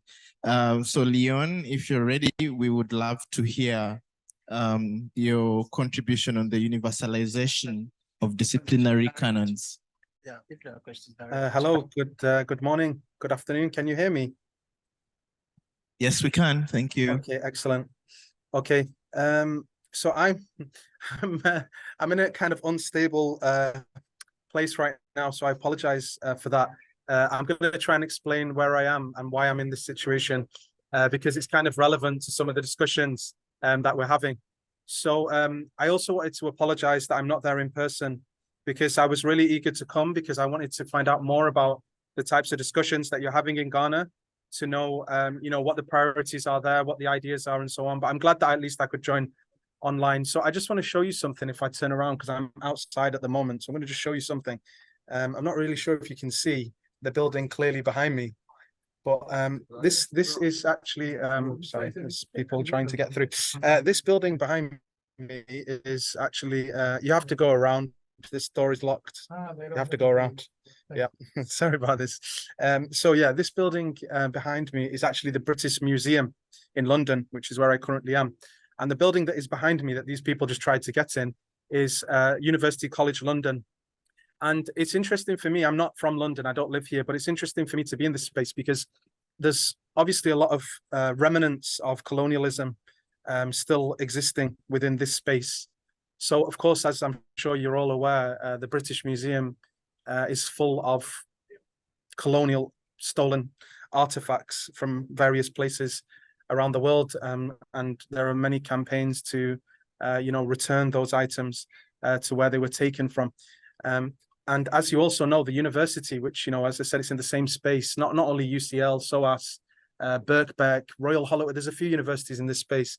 All of them are also institutions that, sorry, I'm getting interrupted again. Hello. No, you can't enter this way. It is, but you have to go that way. Oh, that way. Go around and then you'll go inside. Okay, it's the Senate Yeah. House Library, yeah? It is, yes. Yeah. Sorry, I'm just being a good citizen, helping out my friends. I'm never going to do a presentation. This is the first time and the last time I've ever done a presentation live and direct from the streets. There's buses, there's coaches, there's school children. It's kind of difficult, so I apologize for that. But I mean, I also want to explain to you why I'm stood out here. And one of the reasons is because, as I was trying to say, these universities and these museums, if you look at them and if you look at the way that they're operating, not only are their histories intertwined in terms of the roles that they played in empire and imperialism, but even the legacy of how they operate today is still functioning in a way where certain people are permitted entrance and certain people are not. So if you see the British Museum, for example, to go inside the museum, there are certain protocols that you have to follow. You can't just wander in, you can't just go and explore. The universities here, you know, they're asking you for ID. You know, it's only open to certain people. The door behind me is locked, people are trying to get in. And I think this isn't something we should take for granted, because this is related to the broader questions that we have about institutions like museums and universities are often spoken about as things for the public good and things that should be accessible to everybody, regardless of their background or, you know, regardless of any status or status they have or don't have. But what we find is that these spaces are still configured in ways that don't allow easy access for everybody, to the extent that even somebody like myself, who has a university affiliation in another city, can't easily find a space, even though I'm surrounded by university buildings. I'm surrounded by, you know, supposedly like intellectual spaces. It's hard for me to find a space to sit down and to talk to you and to have kind of an intellectual exchange, because I'm kind of, even someone like me with this institutional, you know, sort of capital that I have, I still somehow don't easily find access into a lot of these spaces. And today I've already been interrogated a couple of times about who am I and what am I doing here and where's my identification. So the other thing that sticks out to me in this space in London, I'm not sure if you've all been to London. I don't really come here very often, but as soon as you come off the train and you walk around this area, you know, the buildings, the quality of the buildings, the size of the buildings, it all strikes you as very, very sort of high quality, very expensive. And of course, that isn't a coincidence. That's because of this legacy of colonialism, where wealth was taken from many other places in order to build and fund, you know, these institutions. And of course, the diversity that you encounter in London, the languages that you hear, or the tourists, the students who are visiting these places, these universities, these museums and so on, they're of course from around the world. So I guess what I'm trying to say, the reason I'm mentioning that is I'm trying to say that, you know, sometimes we talk about colonialism in the past and we talk about post-colonialism and you know, we're living in like a decolonial era. But actually, I think we need to recognize that we're still very much living in a colonial era. Where, you know, the way that institutions are operating, the way that people are moving or not moving is still sort of affected by a certain logic that was developed within that colonial era of, you know, space and place and identity. And just to relate it to what I wanted to say earlier about why I'm not in Ghana, I mean, I tried to come to Ghana for this event. I was, like I said, really eager to come. I haven't been to Ghana before. But when you look at like the flights, for example, of reaching Ghana, it's not so easy to get from the UK to Ghana. It's not so straightforward, and it's not very affordable either. Whereas, you know, like sometimes if you want to go to Australia, I think it's probably easier to go to Australia than it is to go to Ghana, even though Ghana is considerably closer, you know, to the UK. Discussion extra lesson. Okay, so yeah, that's something I wanted to mention as well. So I don't want to take up a lot of time, because I'm sure that like the presenters in the room, it's kind of easier to engage with people who are actually there. But I just want to say a few more points about some of the ideas that we're dealing with on this side. So as I think you all know, there's been lots of calls for decolonization in many different countries around the world, and it's become a really popular type of framework that people want to use. I think one of the things we need to ask ourselves is, how much do we actually agree on what decolonization is and what we're trying to achieve within it? Because I've been fortunate to engage in these discussions with people from many different spaces. And what stands out to me is that not everybody agrees upon what we mean when we talk about decolonization. People sometimes have very different priorities or very different ideas about what they want to decolonize from and how they think that can be done, and how radical it needs to be, and what can be achieved So I think, you know, even though it's kind of obvious in a way, we still don't often do it. We don't often say, what do you mean by decolonization and how are you going to get there? And I think that's something that we should try to be more precise about, because, you know, some people are very much interested in the curriculum. Some people are very much interested in disciplinary canons. Some people are more interested in statues and names of buildings, for example. Some people are interested in the methods of teaching, the citation practices, the promotion practices or exclusions that often happen. And I guess the ideal approach, in my opinion, I'm not sure if everybody would agree, but in my opinion, ideally, we want to try not to ignore any of these different facets of colonialism or neocolonialism or coloniality, because, you know, they all matter and they're all interlinked. And even more than that, I think what we also need to be careful about is not to become obsessed with the university as if the university is the only space that's affected by colonialism or neocolonialism. Because like I was talking about the museum, I mean, the museum is just one space, but there are many other spaces and institutions and processes within society where we need to, you know, pay attention to how these things operate. It's not just about decolonizing the university. We need to talk about it in broader terms as well. So in my sort of work, what I'm quite interested in is thinking not just about the theoretical and the abstract dimensions, because sometimes I'm worried that when we have these discussions, they become too theoretical and they become too detached from the reality and the lives of people who are living, you know, in the pains of colonial sort of legacies. And so I always feel like if we're having conversations where people, you know, who have not had the chance to, you know, do a degree or do a PhD, but who still suffer from colonial legacies, can't understand what we're talking about, I kind of feel that's a bit of a problem. If we're theorizing in a way which is not accessible. I mean, I have had this discussion with a lot of people, and some people defend it and say you need the abstract theorization to make sense of what's going on. Okay, that's fine. If that's your thing, then I respect that. It's not really my thing. I'm more interested in trying to think about how are people affected, like the everyday sort of real normal people that live in the societies that we live in, and what can we do about that? Can we do something about that? Can we change things? Can we have practical interventions? So I personally encourage people to try to ensure that we're not over theorizing, because if we're talking about epistemic injustice, we don't also want to fall into the trap of engaging in epistemic injustice ourselves. We don't want to reinforce the exact problems that we're criticizing. We don't want to complain about elitism and exclusionary discourses and then start doing the same thing ourselves. I mean, maybe I'm doing that right now, but I don't know. By talking about epistemic injustice, I don't know if I'm contradicting myself. You can judge about that. So when it comes to disciplinary canons, which is something that I'm quite, you know, interested in, you know, all disciplines, I guess, have their established canons. And as you know very well, these canons are very partial and Western centric.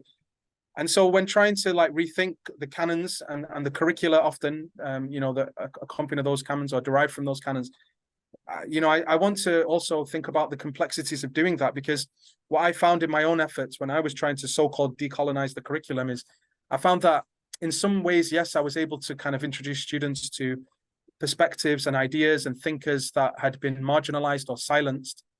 But at the same time, I wasn't able to go as far as like I really need to go in order to claim that I've decolonized the curriculum, because I guess canons and curricula are always limited and they're always partial.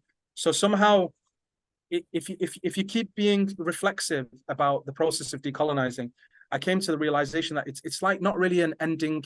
There isn't really an end point, I feel. I don't know if that's too cynical, but I feel like it's something that we must keep working towards, even though we can't really fully reach it, because so much has happened and so much has been restructured that we can't easily abolish or remove or undo all of the legacies of colonialism. And that's kind of a little bit cynical, because some people come with a lot of hope. But I guess that's where I'm at in terms of thinking about, you know, the question, can the university be decolonized? Because lots of people are saying, let's decolonize the university. But I'm kind of thinking, can the university even be decolonized, or will it always remain a place like I am at here, where the doors are locked?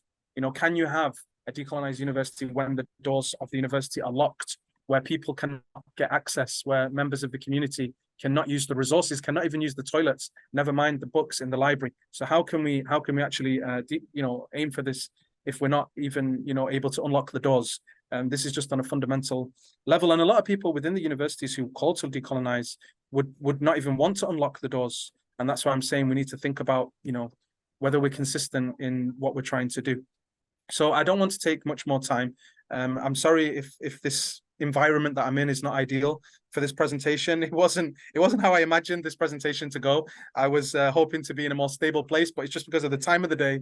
I had to check out of my hotel and I couldn't find a suitable place. So I really apologize for that. I'm very eager to come to Ghana to visit and to spend more time with the scholars and the students over there to learn more about your perspectives and the types of debates that you're having. I'm sure you've got lots of interesting things going on over there.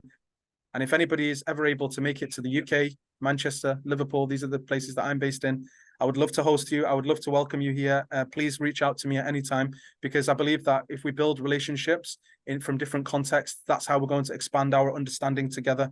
And sincere apologies again that I'm not there. And thank you for, allowing me to be part of these conversations. I'll stop there. Thank you. Thank you, Leon. Thank you, because what you have right there is disruption in some way, evidence of the legacy of colonialism, showing that it's alive and well. But I think it's very appropriate for what we are trying to even deal with here, that you show the blockages to access to the kind of space we are talking about decolonizing. So thank you. I think even just the aesthetics of having this presentation on the streets is playing into the discussions we're having here. All right. I do not know if our last speaker's online access has been sorted. Do we still have Mohammed Elias able to give us a presentation? And hello, hiya. Hi everyone. Sorry, I'm out of breath. I'm running from the train station to the university. Probably not in a different situation from the last speaker, but like the last speaker, I would love to be in Ghana. Unfortunately, circumstances prevented me from being in Ghana. So I hope you all accept my apologies for this. I think delivering any kind of paper on decolonization is better to be in the part of the world that you're speaking about, rather than being an empire where myself and I guess the previous speaker are based. Can everybody hear me? Am I audible to everybody? we hear you, but it's a bit muffled. I'm wondering. I'm very close to the university, but about less than a minute where I really apologize for this. That's why I was trying to put off my presentation to the end. I'm hoping I can get into a nice, quiet place where I can present my works. But I'm just around the corner anyway. So if you can just kind of take a deep breath, just be patient with me. I will be soon sorted and I will deliver my presentation. It's not a long presentation, it's only a couple of points. Perhaps it's quite different to what the other presenters have spoken about, but I know there is a colleague of mine who's presenting in a parallel panel who's talking about similar things to me. So yes, I've arrived. Okay, I can present now, if that's okay with everybody. Would you like to use about 10 minutes for that or less? That'd be fine. 10 minutes would be fine. I don't want to take much of your time okay. And everybody else's time. I know people probably want to get a coffee, maybe get a lunch. Okay, so I'll start. So my name is Mohammed Elias, and I sort of work on terrorism, but I'm working from a perspective of decolonizing the terrorism industry. It's a kind of new area which I sort of started in 2001, probably in the back of the whole sort of movement on decolonization. So there's myself and a couple of colleagues from Africa, from Kenya, who are actually working on this area. And we've got a number of publications out which specifically speak about how to decolonize. But firstly, what are the problems with the terrorism industry? And then how to decolonize it. So what I'm going to talk about briefly in 10 minutes is my work and my sort of research that I've done in Southeast Asia. I know we're in Ghana, but I think similar issues are present in Africa as there are in Southeast Asia. So I will sort of talk about a couple of points that I think are quite important that need to be raised within the sort of decolonization of sort of terrorism studies. Okay, so firstly is that terrorism studies, or the terrorism industry, you want to call it, it has a colonial legacy. It starts, it was part of counterinsurgency, and the point of counterinsurgency was to maintain colonial rule. So the terrorism industry has its roots in colonialism and trying to oppress independence movements. We see this in Kenya, we see this in Indonesia, Malaysia, India, wherever there are anti-colonial movements,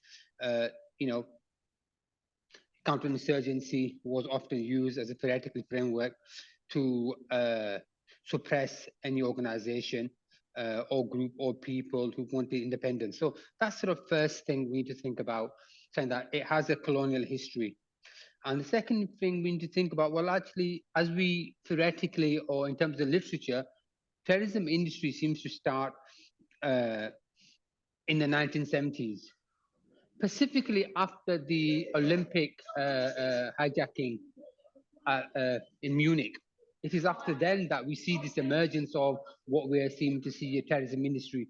And again, it was developed to sort of protect and preserve the interests of global North powers, not the US and its allies.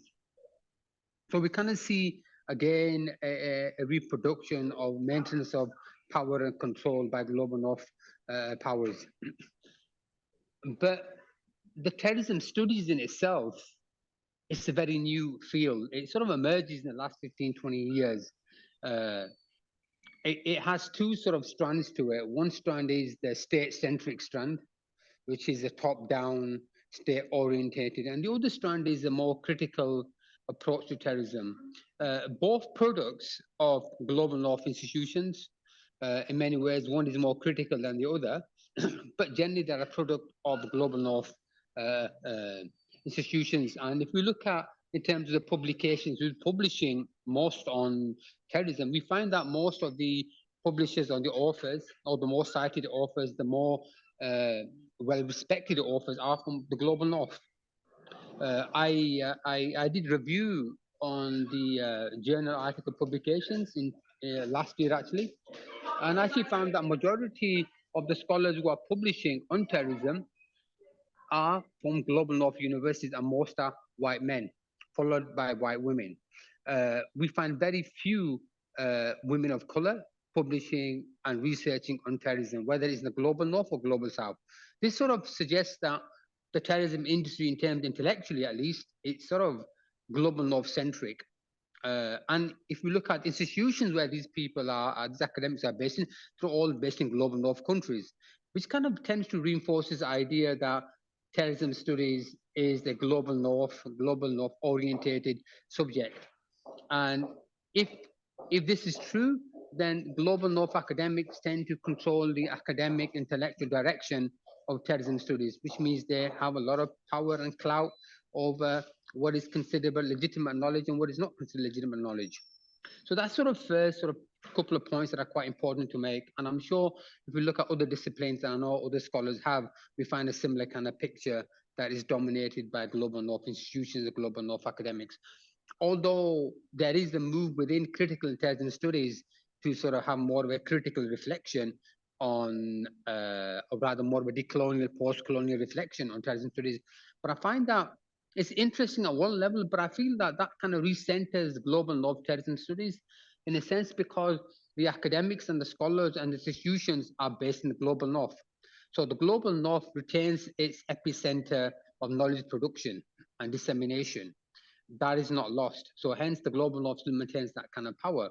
But theoretically, all the theory and methodology is still based on global North epistemology.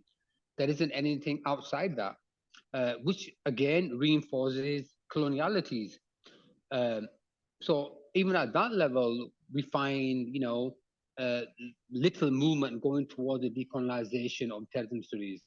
And perhaps one final point I'll just make here, because I think my time is coming up, is the fact that within Southeast Asia, how it operates, the terrorism study, how it operates, is kind of created a Comprador community, which is based in and around funding from global North institutions, academics, NGOs, which are looking for academics in Southeast Asia to do the research for them. So in many ways, do the hard work for them. And then the theory and knowledge production is produced by academics in global North countries. And all this does is reproduces colonial knowledge production relations, where academics and scholars and researchers from the global South are doing all the hard work, whereas the global North scholars are producing knowledge and publications, and they get the validation and so on. But this is also interesting at another level, because this is financially driven, economically driven. So the academics and researchers that are engaged in this kind of work, who are from Southeast Asia, are tied to global North institutions, academics, and NGOs through a sort of monetary system, where if you are a person or organization who can deliver the goals and the aims of a global North academic institution or NGO, then you're more likely to get funding. If you are critical of any of the global North academics or institutions and NGOs, you're less likely to be funded or be given any projects, which again reflects a colonial, a legacy of coloniality. And I call this, a continuation of colonial knowledge production. So what I find with that in my work is that although terrorism studies through its critical lens is trying to move away from this, but actually in moving away from this, it recenters global North epistemology, global North academics, and global North centers of knowledge production.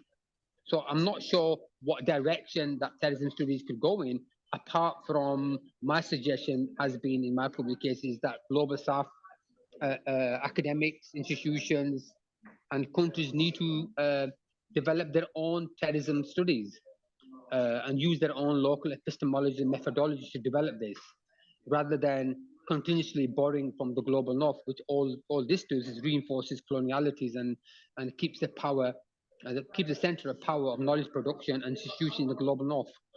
So with this, I'll end my presentation. I could have said a lot more about this, but I know we have 10 minutes, and I believe that I've come to the end of my 10 minutes. Thank you, Mohammed, for your consideration of the time as well, and the points that you raised that have emerged since yesterday as well of knowledge and power and the complexity of making that shift, from having the North as the epicenter of knowledge, and then what that means for the global South. Colleagues, we are already into the discussion time, and if I see we've depleted the room here, but I also see a lot more people online. So we will invite comments, questions in the next 5 to 8 minutes.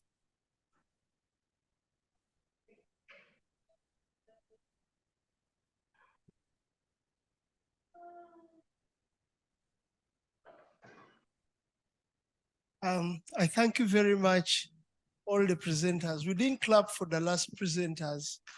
I don't think it's late. Thank you very much. I liked all the presentations, and I have 2 questions and a comment.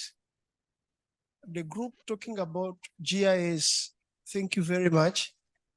I come from a country where a lot of work is being done to compartmentalize knowledge, aim as being different and better than the other branches of knowledge. And I was intrigued that you're talking about an approach where geography, GIS, will actually be used to advance STEM. I think we in Uganda would like to know more about that, because the narrative that is being spun is that, in fact, geography and the other humanities may not even be all that important. They are non-essential. And I think you present a counter argument to that. We have a Department of Geography at Makerere. I sincerely invite you to consider looking at their work also. I think you can achieve a lot together. That will be good. Our sister from Tanzania, were you surprised that the students didn't quite care about the coloniality of their curriculum?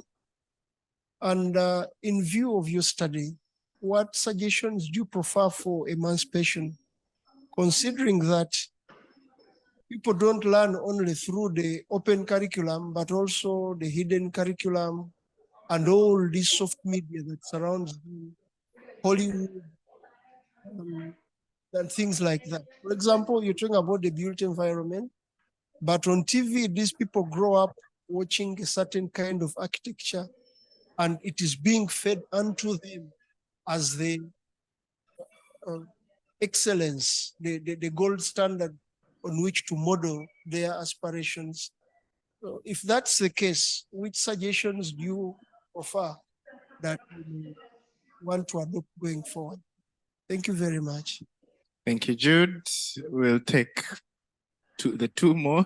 All of them are from the same, interest area from Uganda. Oh, and if there's any online, please, Jenny, you can alert me or read out the questions. Yes, thank you very much, presenters and panelists. The presentations were very insightful. We particularly interested in the second presentation about positioning geography and therefore humanities into STEM to become STEAM. And my concern is, of course, this is very important because we are building on the physical environment, man interacting with the environment, but from the view of all the other subject matters. I like that, and it is actually very practical, and it is what we would be promoting. Actually, in Uganda, right from the primary education system onwards, they are trying to go that far, although the hangover of colonialism, again, comes in and supersedes. When they started the thematic curriculum in primary, we thought it would translate into something that is looking at the environment and man. But again, it was taken over by the subjects which are colonial oriented. Now, when to move to secondary, they are talking about the competence-based curriculum. Again, in one way or the other, it doesn't bring out the elements of man interacting with the environment. And now, one of the challenges I see, which you have not talked about, is the issue of language. Where is language in all this affair and its cultural orientation? When we look at, for example, our local languages, which are really taken as vernacular as far as education is concerned, much as we think from these languages, and much as we would be innovative from this background, the challenge is that we have the literature, we have the knowledge existing embedded in what colonialists started. We have terms, for example, if you talk about biology, and we talk about a term like photosynthesis, what is it in Yoruba? How does a child get to know what it means in Yoruba, and how does it benefit from it? These are the botanical names, these are the, how far have we gone to demystify some of this literature? And how have we tried to translate it into our local community? And what should we do so that geography really means something as we go towards the STEAM? Because if we don't do that, I see it becoming still a colonial issue which influences our thinking and cognition. So my feeling is that let us also think about that as we also think about technology. I don't know what comment you would have to say about that. Thank you. Thank you, Tom. Jenny, would you like to open up the mic for that person? Then we shall have the last question here and have a round to respond.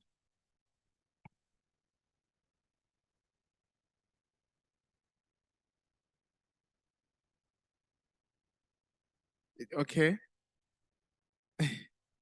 All right. Well, we had a Oh, question. yes, sorry. I didn't see the instruction to open my mic. Can you hear me? Yes, we can. Thank you. Thank you very much for this panel. So I have a question for Mohammed, which also maybe has a relevance for Leon's topic of decolonizing disciplinary canons. So if Leon also wants to comment on that. And the question for Mohammed is, if terrorism studies has proved to be colonial, imperial, and counterinsurgent by its very history and design, does decolonizing it mean abolishing it as a subject of study in higher education? So that's my question. Thank you, Sumi. All right, we had Dr. Tumaru. Oh. Dr. Tumaru Bahati, you'll give the last question, then we have the responses. Thank you very much for giving me the opportunity. Thank you so much, the presenters. I have a question and a comment to make. A question first for the presentation on integrating STEM and GIs in STEM and STEM. I have two concerns. One, the issue of the rigidities of the traditional academic cultures. You are speaking about developing the culture of knowledge integration in what we do in universities. Traditionally, the way knowledge has developed over time in the university is in such a way that discipline boundaries are so strong that breaking them has become a challenge, to the effect that establishing legitimacy of something that is transdisciplinary, multi or interdisciplinary faces our own rejection as academicians, because we say we belong to this discipline and not that discipline. So I see a very big challenge with that academic rigidity.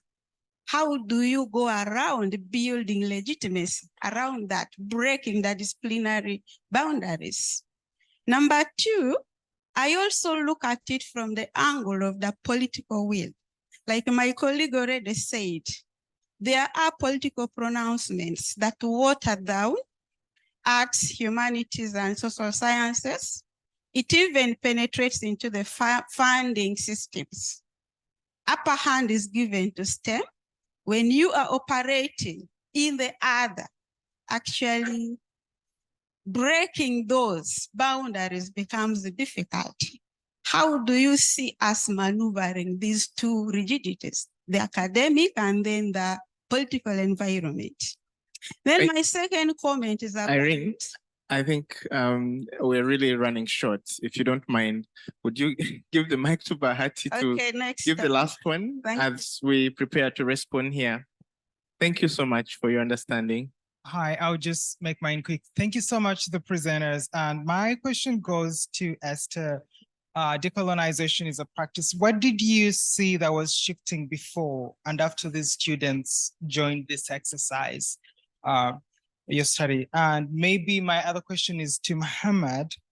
We know about knowledge production in terrorism studies is largely by technocrats after 9/11. So what is the role of technocrats who are invited to share maybe the news on what, and can we even be able in the process of decolonization, even evict them out of terrorism studies? Thank you. Thank you. Okay, we'll go around.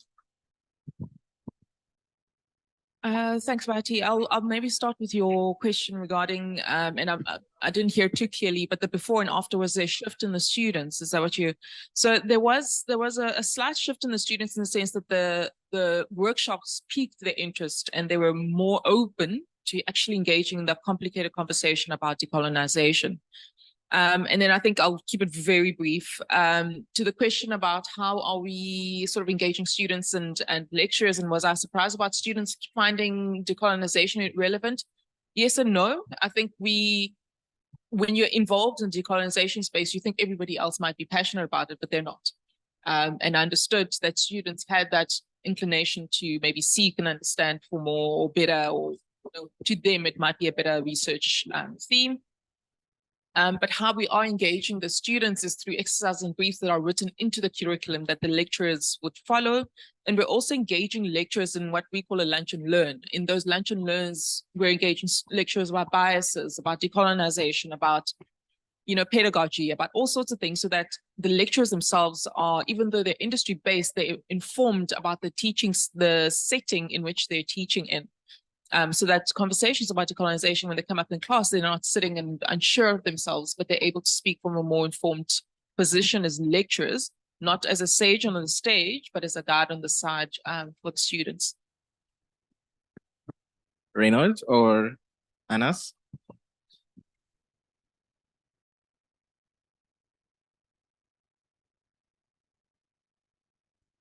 Hello. Look, I probably wouldn't be able to cover all of the questions. I think the first one was more or less a comment from our colleague from Uganda. We look forward to sort of working with you. We could exchange details and possibly work later on such a project. And the second one regarding language, also from, I suppose, from Uganda. Well, I think what I can say, I'll speak when I talk to this round, the field of mathematics, because I'm not purely into geography, but of course I do look at issues around GIS. I think it's not simply a South Africa problem where we really haven't developed most of our science, so-called science-based disciplines in our own languages like Akanchi and probably whichever language you speak in Uganda. However, in South Africa, fortunately, I live in South Africa, a few other languages like Afrikaans and isiXhosa, some people are beginning to translate. I do have a colleague who is beginning to translate some aspect of mathematics into isiXhosa, and so you'll be able to teach. So you will be able to find pockets of excellence or pockets of projects that are actually heading towards being able to teach in our own African languages. And that, I think, would also bridge or solve the problem of overly depending on English as a medium of instruction, if that was the kind of question you were posing. But I think from a practice perspective and policy-wise, I really do think we are very far and we need to start working hard towards that. But also beginning to transition from STEAM to STEM is also one of the processes we probably would be able to use in solving the problem. And that really has brought about this conversation of really not concentrating so much on STEM, but rather including the A's, such that we take into account our own languages, we take into account indigenous knowledge systems. And that has brought about that shift from STEM to STEAM. That's where the A actually comes in. The last one, if I do get you correctly, or if I do remember, you're talking about traditional academic cultures. And I also still believe that if we can possibly be able to make it far more pronounced when we talk of indigenous knowledge system into the part of humanities in STEM, we probably will be able to solve that problem. But as things stand, it's been quite difficult for us to summon that problem, and which is not just South African problem, but I think it's an African problem that we've got to first of all recognize that we have neglected that aspect of studies, and we probably need to begin to look at, if we talk about mathematics or physics or chemistry or biology, we probably need to get into the indigenous knowledge system to be able to bridge the traditional academic system with possibly the Eurocentric approach of perceiving some of these disciplines. I can tell you that the last bit of your comment, the last bit of your question, which is the political stance, I don't think I do remember it. I don't know if you do remember it, but we're still around. If you want to still touch base with us in terms of that particular comment or question and refresh my mind, I'll be able to give a response, but not an absolute I would say answer to it. I think I would love to leave it at that point. Thank you, Anas. We also have Mohammed. You had a couple of questions. Would you like to take a minute to respond, Mohammed, online? Yeah, okay. I didn't quite catch the second question, but the first question about whether we should abolish terrorism studies. Well, I would defer that answer to different academicians, scholars, NGOs, and researchers in different parts of the world. I feel that coming from empire, being born and raised in empire, it's quite problematic for me to sort of speak on behalf of what other people should do. From my work, I would say that I would suggest that there's two ways of looking at it. You have the radical approach, which is suggested, abolish terrorism studies. That is an option there.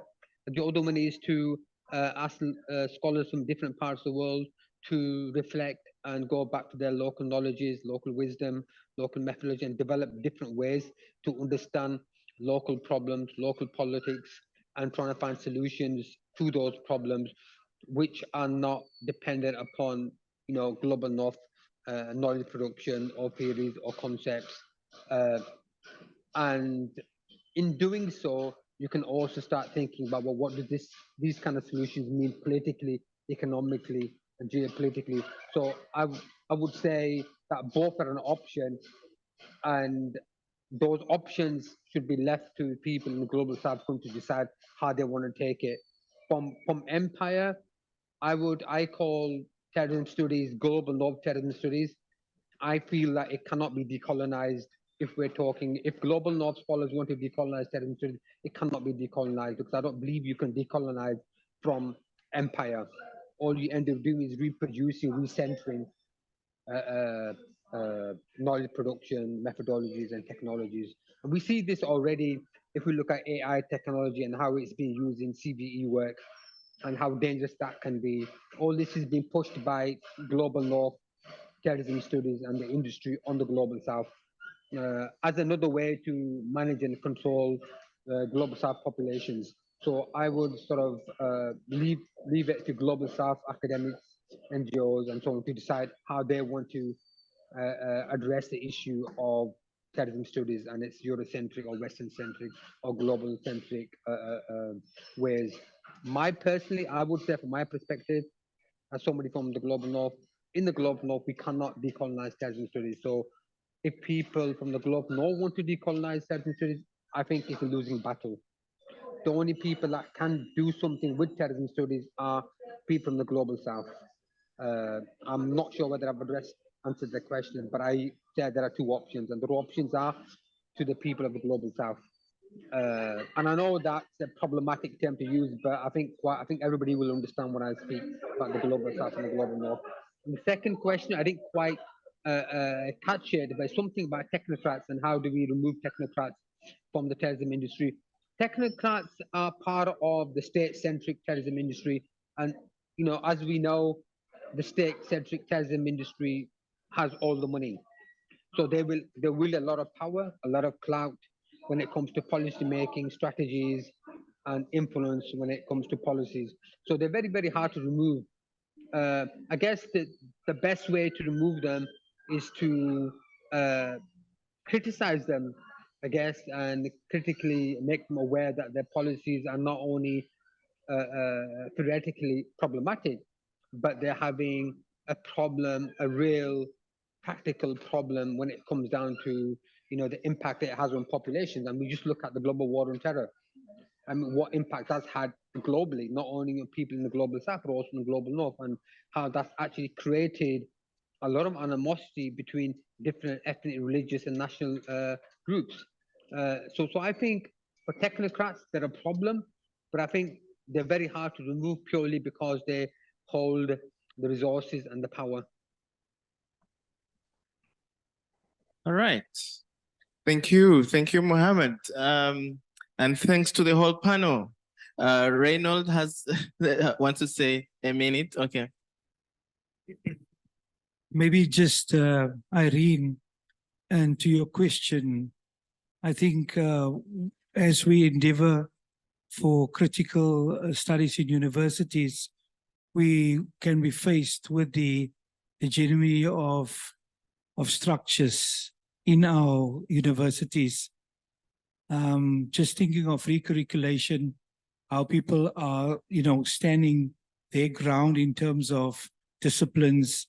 And even when we want to have an interdisciplinary way, there is resistance to these kind of things. And it speaks to human resources, capacity, and politically also how we are able to transform curricula in our universities. I think perhaps that could be a response to your question and comment earlier on. Thank you. Thank you, Reynold. And I want to thank all of you as well for even giving us the extra lunch minutes that you had. And for all those online for sticking with us. You outnumber us, and that's impressive that you're staying with us all this time. To the panel, Esther, Reynold, Anna, Anas, Mohammed, and Leon, who seems to have gone off. I want to thank you for bringing to the fore the complexity that we are all trying to think through together, and perhaps that complexity also lies within ourselves. How do we break the walls of disciplines to even think beyond disciplines, perhaps, So this is a very important conversation. I'm sure it's still going to go on in the presentations that will come ahead, but it's good to have it at the fore constantly, because these are complexities of decolonization that we have to deal with, that we have to think about, the resistance that comes with it, or the non-engagement that might come with it, or even just the idea that certain disciplines are institutionalized and perhaps located in particular places that, might need to be taken out of such places. So thank you so much for these wonderful discussions. It's been incredibly satisfying to hear the different takes on the canons of interdisciplinarity. Thank you very much. Join me to thank the panel, everybody. All right, so we now have our lunch reduced to half an hour. Oh, it was a clap. Thank you, Suming. Thank you, everybody on that side. All right, so see you all at 12:30 Ghana time. So you basically have 24 minutes. Enjoy your lunch.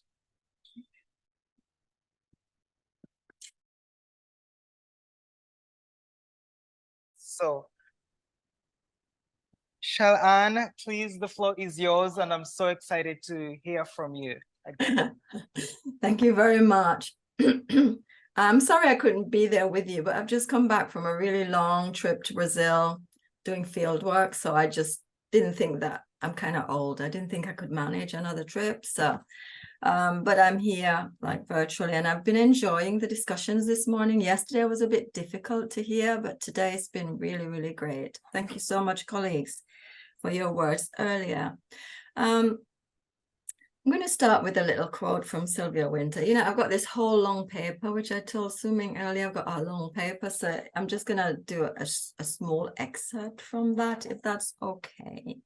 So this is what she said in 1994, so a really long time ago, really. In the 20th century, she said this: "We cannot, as a population group of African descent, wholly or partly, expect any other result but our continued degradation and global disempowerment within the terms of our present conception of the human man and the order of knowledge by means of which this conception is elaborated. As the other to this conception of the human, the cultural messages of the order of knowledge which elaborates this conception must by necessity be hostile, not only to our realization, but to our survival as a population group."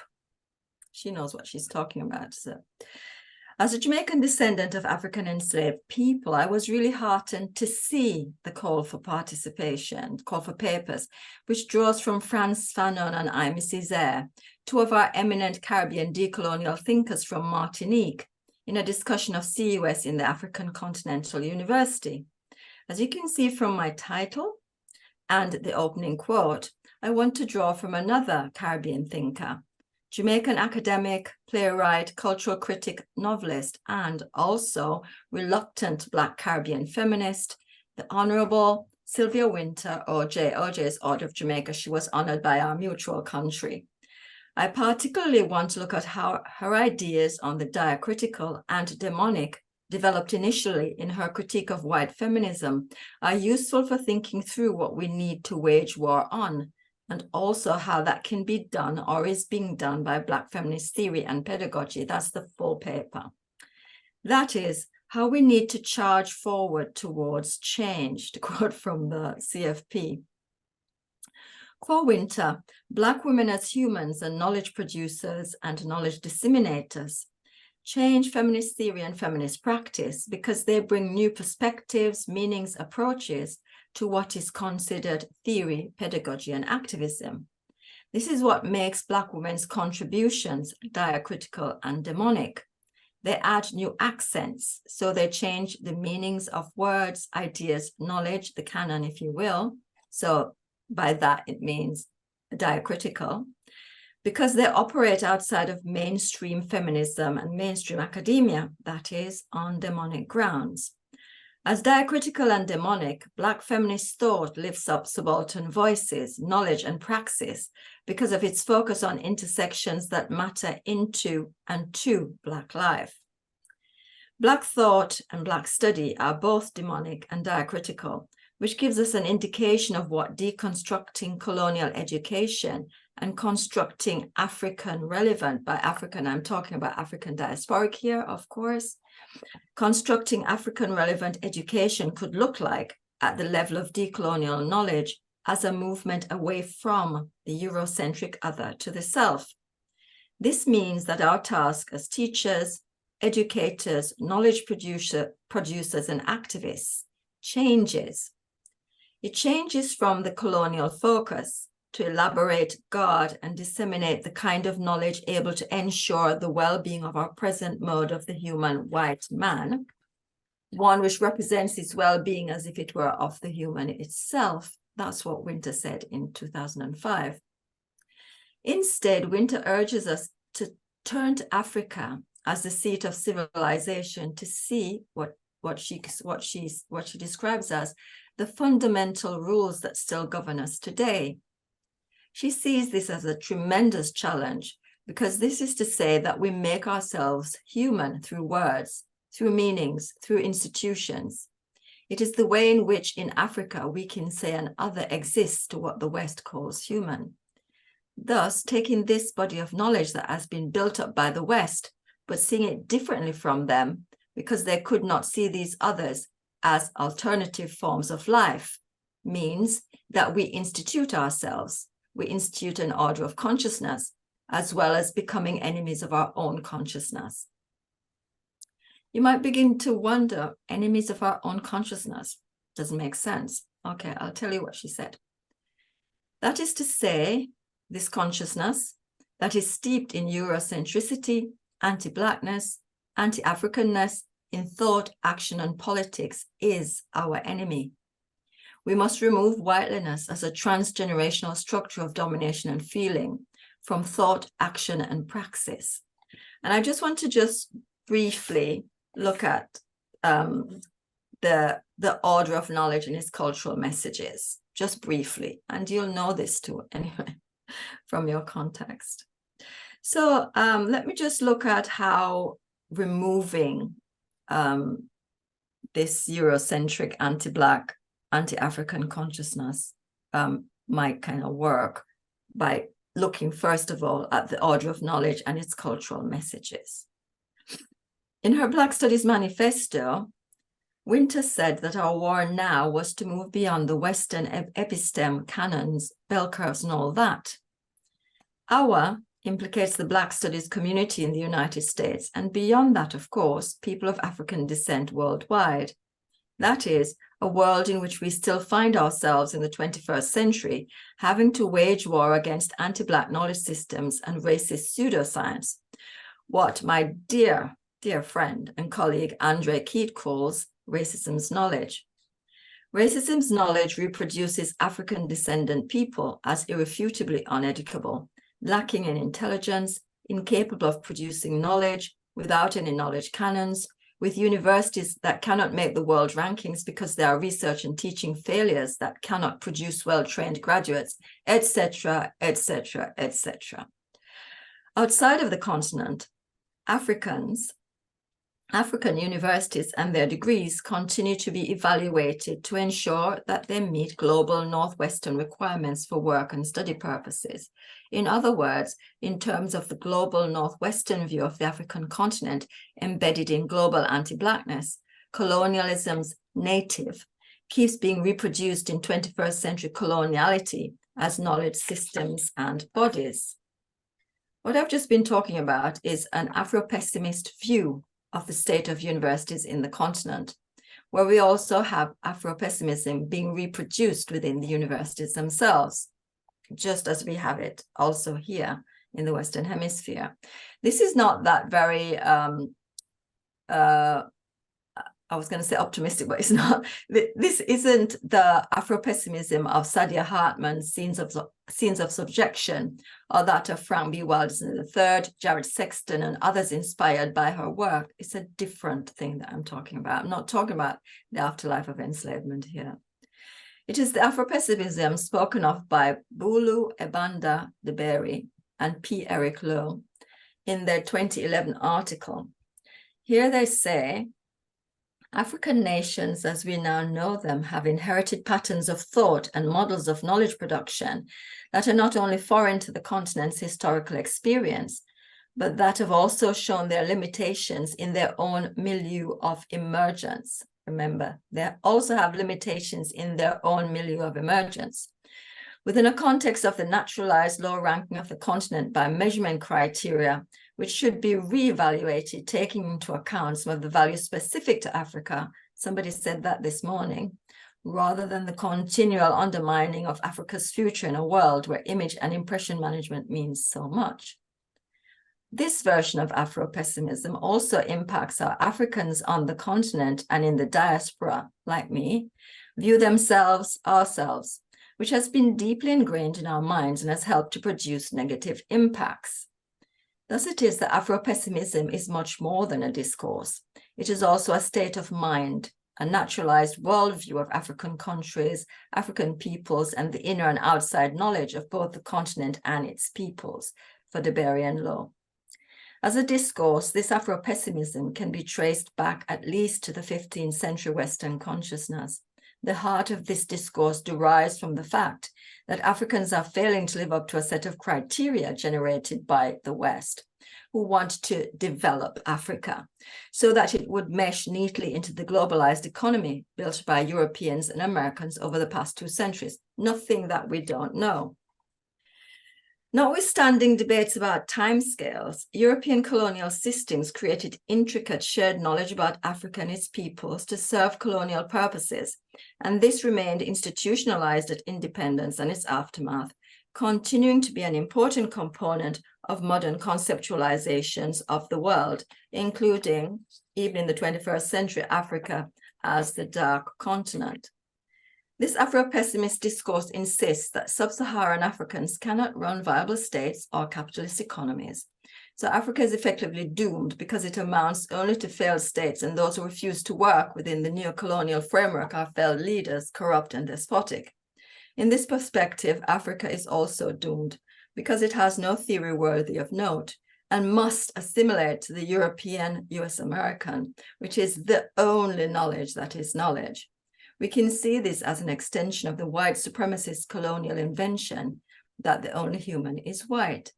Sylvia Wynter in 2003 talks about this. She's shown that this human is a white European colonial invention. The only human is white. This colonial invention has produced and continues to produce its others globally, discursively, economically, epistemologically, politically, and I would also add aesthetically and effectively. Africans on the continent and in the diaspora continue to be non-human, as Wynter outlined in an open letter to her Black Studies colleagues after the acquittal of the police officers involved in the beating of Rodney King in Los Angeles all that time ago in the 1990s. Therefore, it is that as the other to this conception of the human, talking to us, the cultural messages of the order of knowledge which elaborates this conception must by necessity be hostile not only to our realization, but to our survival as a population group. It is it or us. It is the order of knowledge which produces the inner eyes of the humanities and social sciences, through which we see reality defined as optimally white and middle class, as the only truth, the only knowledge worth knowing. The reverse of this, of course, is the constructed infrahumanity of African descendant people. This is still true today. This truth is the it spoken about by Winter above, the constructed infrahumanity of African descendant people. This is what we must battle against to become us, to become human, to survive as a population group within the continent or in the Black Atlantic diaspora. Our survival was not and still is not guaranteed because of coloniality. This is the case even in Black majority countries, because for Robin Kelly, the colonial state has not been done away with, as other people have said, other colleagues have said. This is so because colonial economic, cultural, and political links with the former colonizers remain. It is coloniality's order of knowledge which still produces our inner eyes that we use to understand and to make the world we inhabit, whether we want to or not. Our complicity is hardwired into the system, and the non-compliant are made to suffer. Charging forward for social justice transformation at the level of knowledge is risky business. Change comes at a personal cost when we choose to turn away from Euro-American inner eyes and produce Black knowledge from blackened thought, but turn away we must. I finished. Thank you so much for listening.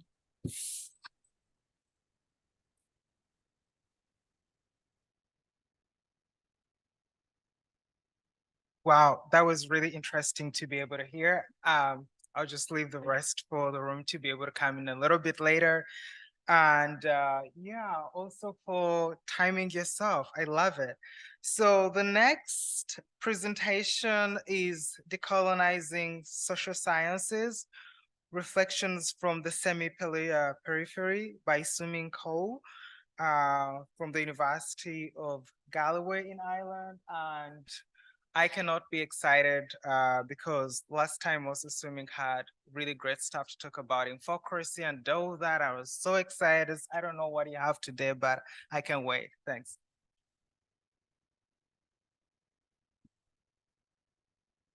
Great. Okay. Sorry, I didn't unmute myself before I started sharing the screen.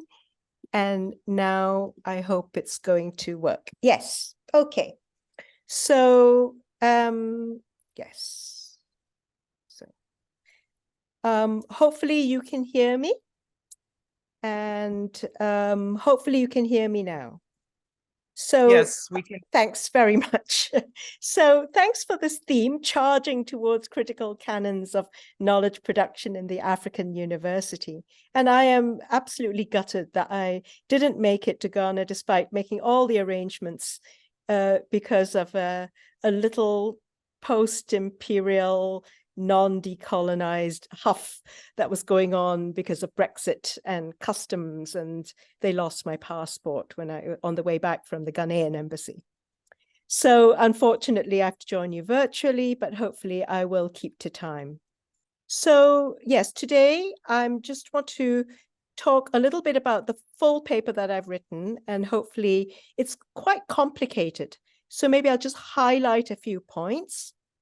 And I just start with this little visual, which I really love. It's a drawing, pencil drawing by the Swiss-Singaporean artist Andre Wee, entitled Broken Wings.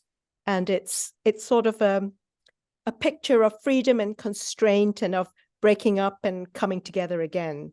And I think this is somehow contributing to sort of a feeling or an affect of decolonization that I'd like to engage with. So this lecture adapts an article that I have already submitted on decolonizing social science. And you'll see that the subtitle draws a lot on Shirley Ann's own work the subtitle is A View from a Small Whitely Semi-Periphery. And it reflects on the situation of social science in a small Whitely island, semi-peripheral island, Ireland. And for the reason that I want to examine the idea of a semi-periphery, because we talk as if we know the difference between the core and the periphery, the north and the south, what is global north, what is global south, what is Europe and what is Africa, what is the west and what is the rest. But Ireland gives us a kind of a doorway into thinking about the two-facedness of existence in the decolonizing space. And I'm going to argue that's something what we should be bothered by and something that we should bother with. Before we start on the journey of thinking about, charging towards some reconstructive future, we need to ask ourselves what decolonizing involves. And also, I want to address the situation of social science, because social science itself has this two-faced, semi-peripheral identity in itself. And I want to, in the arc that is described by the paper, to talk about two things: decolonization as double translation and Africanization as double repair. So I'm afraid it's quite complicated structure because there's no straight lines, because everything is doubled back upon itself. So why a small Whitely periphery? I'm writing and thinking from a positionality of Ireland, this small Whitely semi-periphery, which is what you might describe as a mixed colony. It is simultaneously colonial and decolonial. And I want to use this complex situation of being two-faced, simultaneously one thing and another, to confront the social divisions, the precarities, and the epistemic erasures that decoloniality is assumed to address. So by decolonial repair, I mean a double meaning, a doubled figure, which both engages and confronts this work of decoloniality as a work of double translation. And I want to think about what the horizon of transformation is in a way that renews engagements between non-Occidental demands, Southern demands for decolonization, and within the Occident's own ambiguous legacies of who it looks to when it does anything at all.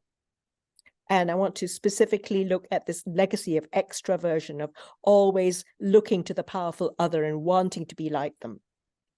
And so this is what I mean by decolonizing social science in a semi-peripheral, Whitely post-colony.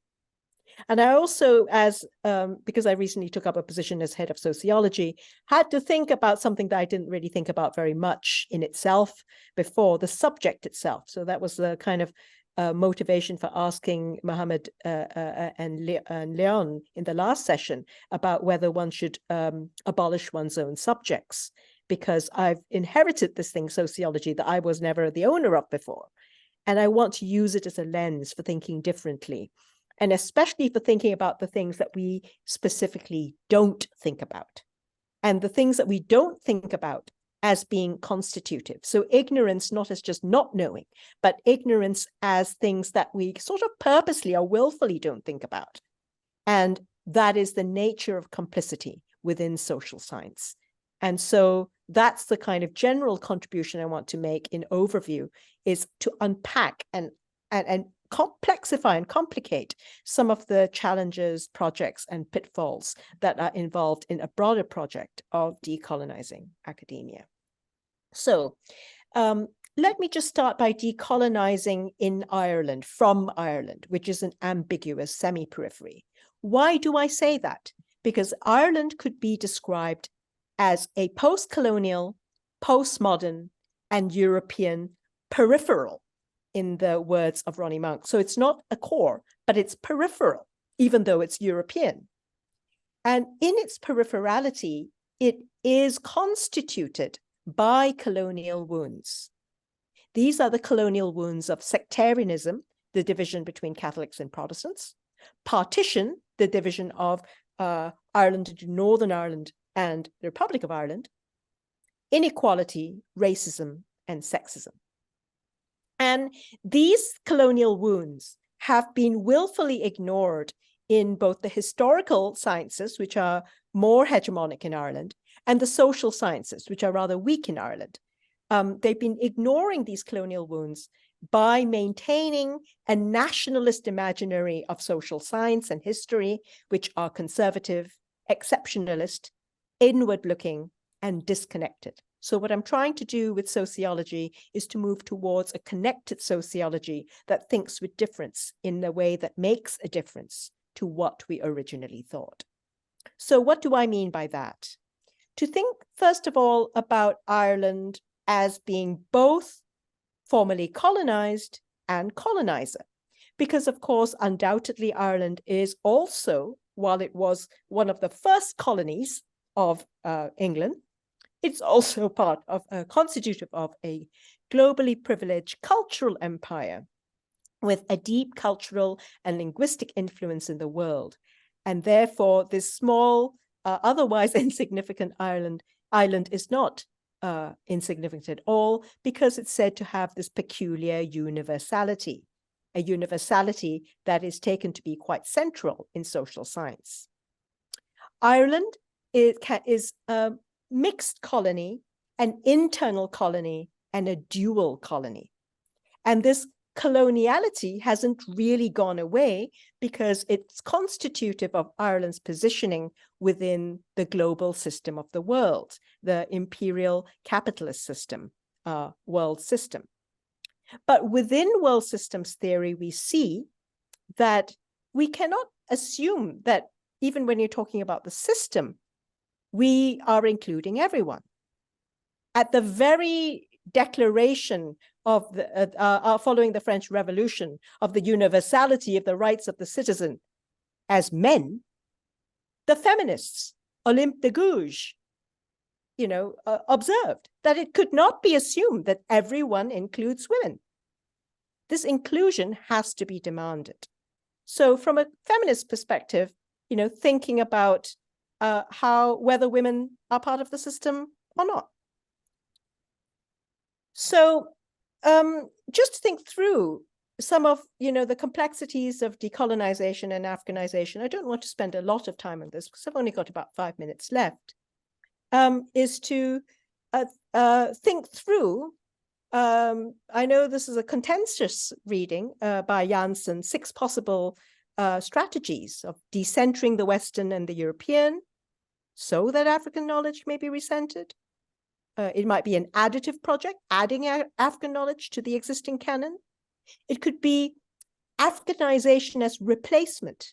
Africanizing is replacing Western European knowledge with African knowledge.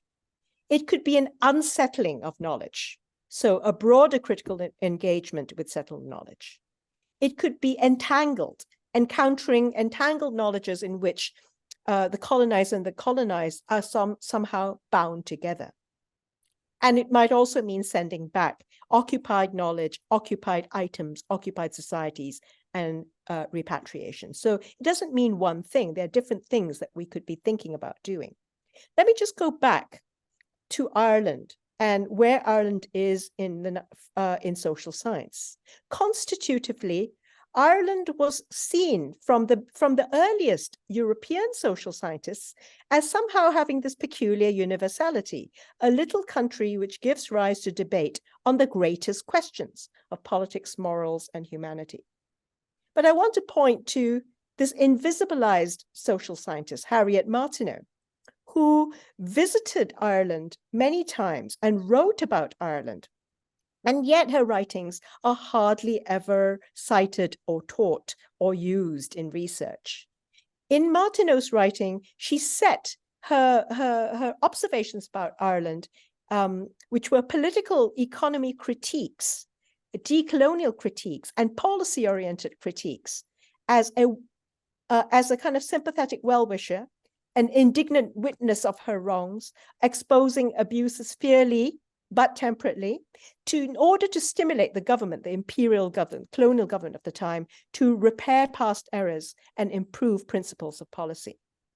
But yet Martineau is infrequently taught because she was a woman, and also because she was seen as a lesser writer. She was not seen as a social scientist, despite the fact that she wrote the first ever systematic treatise on methods, which was titled How to Observe Morals and Manners.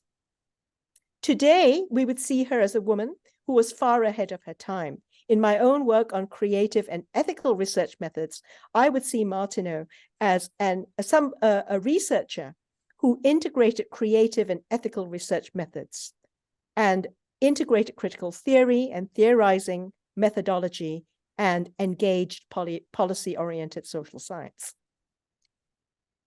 Just a few minutes left now.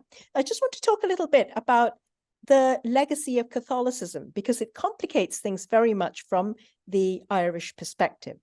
That Irish nationalism and the national state, the decolonial state, evolved very interdependently with the Catholic Church and a matrix of civil society organizations. They were called Munch Natera, the Christus Rex Society, the Catholic Truth Society. So they embedded the Catholic worldview deeply within civil society. The version of society was dominated by Catholic conceptions of charity, and they dominated health, education, social services, relief for the poor. But this was in a kind of a top-down sort of a relationship. And it was a worldview which was dogmatic, authoritarian, and antithetical in particular to equality and gender equality in particular. So when we see Ireland as one-time colony, it was also an alternative imperial nodal point in a form of Anglophone cultural imperialism that rose to its greatest heights between the 1860s and the 1970s. After the 1970s, social sciences secularized rather gradually in Ireland, taking on some more secular international expertise. But even that was very much colored by Catholic humanism. And Catholic humanism and Catholic social teaching remained very much congruent with an empirical turn. So what we see today is Irish social science as a very uncertain area, even though it's very rich and it's also interesting. The reason why it's uncertain is because all of Irish academia has been conditioned by a world systemic positioning, which has caused short economic booms and very long economic busts. And this has underpinned the structural extraversion of Irish social research.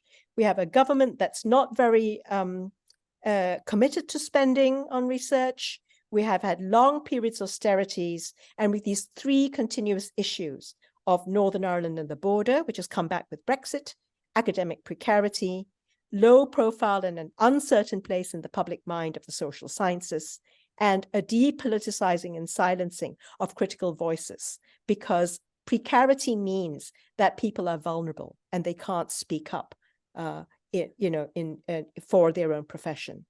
And one of these things is indeed in fact, one of the first things that the minister tried to do when he finally got a grown-up Ministry of Higher Education was to try to get rid of the social sciences.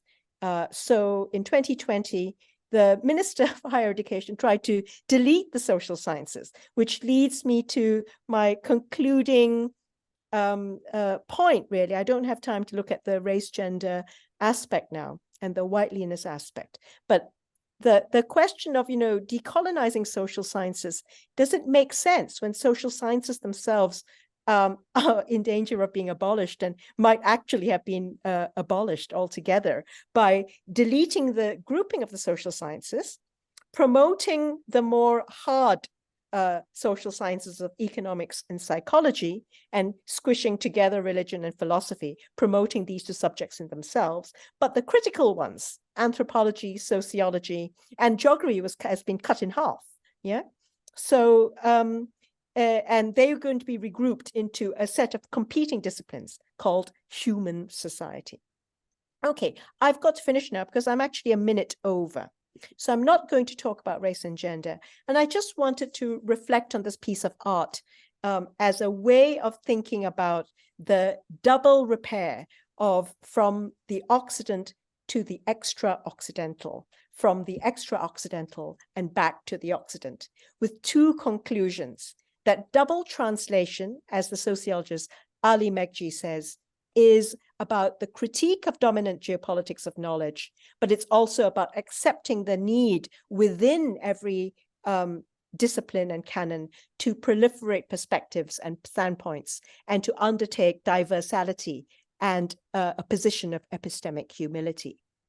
Double translation and complements double repair, which is Africanization as both the struggle against intellectual extraversion and this idea that we have to rethink thinking and to change the rules that constitute our disciplines in order to rectify epistemological disenfranchisement, but in a way that is context dependent and understanding of the context. So I hope that's a little bit coherent. I'm going to stop here. Thank you, Sumi. That was really exciting topic, and also decolonizing from the periphery and two pieces of decolonizing, you know, all that. So before we get our next speaker, who is here, Becky, I just want you to stand up a little bit. Yes. Stand up a little bit, stretch yourself. Do this, stretch down. In front, just do your arms like this. Roll it, roll it, roll it, roll it. This side, this down, down. Okay, you can sit. All right. Our last speaker is Becky Ngomezuru from Nelson Mandela University, and he's going to be talking to us about Afrocentricity and the reconfiguration of power dynamics in international relations debate and African response.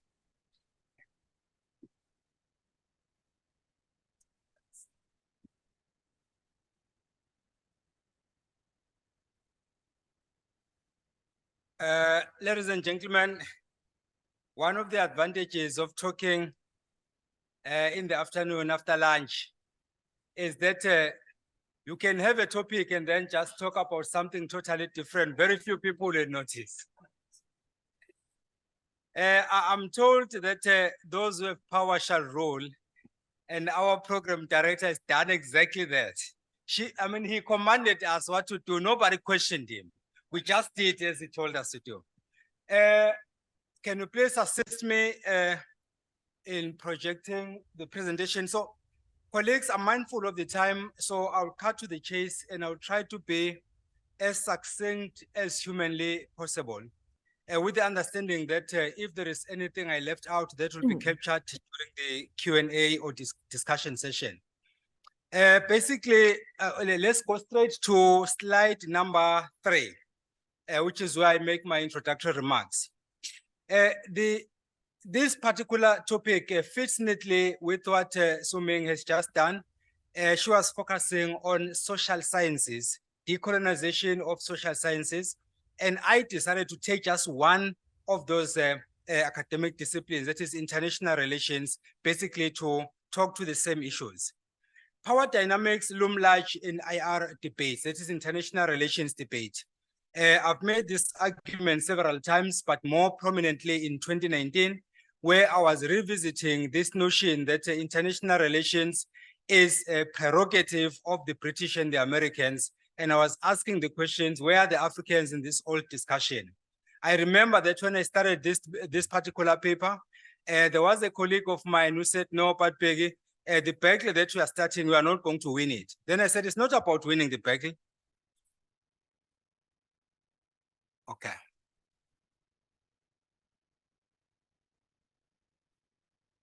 My colleague is retiring and I've allowed him to retire, so I'll be doing this myself. Okay, so basically then this is because international relations or international politics is nothing else but power politics. And I dare say politics in general is in fact about power. So some have power, others don't. Those who have power will obviously preside over the ones who don't. And that is basically the reason why I decided that we should have this discussion here. In a nutshell, international relations involves the study of power between and among states. In other words, we have a state that has power and we have another state that does not have power. And then those power dynamics will then be and then whoever has more power will prevail at the end. Various countries have a tendency to weigh one another, and then on the basis of that, they then lay a claim as to who has more power in terms of international relations than the other. And in this case, the focus is specifically on international relations as an academic discipline, not just standing out there, but as an academic discipline. So that is where then the issue started, whereby there was a concern that before the British started this whole thing, there was nothing called international relations as an academic discipline. So they started it, and then they said, we are the ones who should get the credit. And then, of course, others came in and said, yeah, we hear you, but we don't totally agree with you. And then the debate raged on. As this happened, Africans were almost non-existent. That is where my concern comes in. So until Africans and African scholars come to the fore and debate this of African irrelevance, as I call it, the status quo will remain. In other words, the situation is not going to change on its own. We have to take the initiative. And then we have to do so, starting with them revisiting some of the issues that have been taken as a given, and then we're trying to find a way to change the status quo and change the narrative. African universities have responsibility to remove the continent from the periphery, which is where it has been placed by the West, and then bring it at the center stage. By bringing Africa at the center stage, we are not necessarily saying we should dismiss everything that has been done by our Western counterparts. The reality is that we put Africa at the center and then we use other examples as a reference point, not necessarily saying that we replace Western notions with African notions, because that will be repeating the same thing. Two wrongs never make right, obviously. This calls for the reconfiguration of power dynamics through research and advocacy. There is a difference between debating and making noise.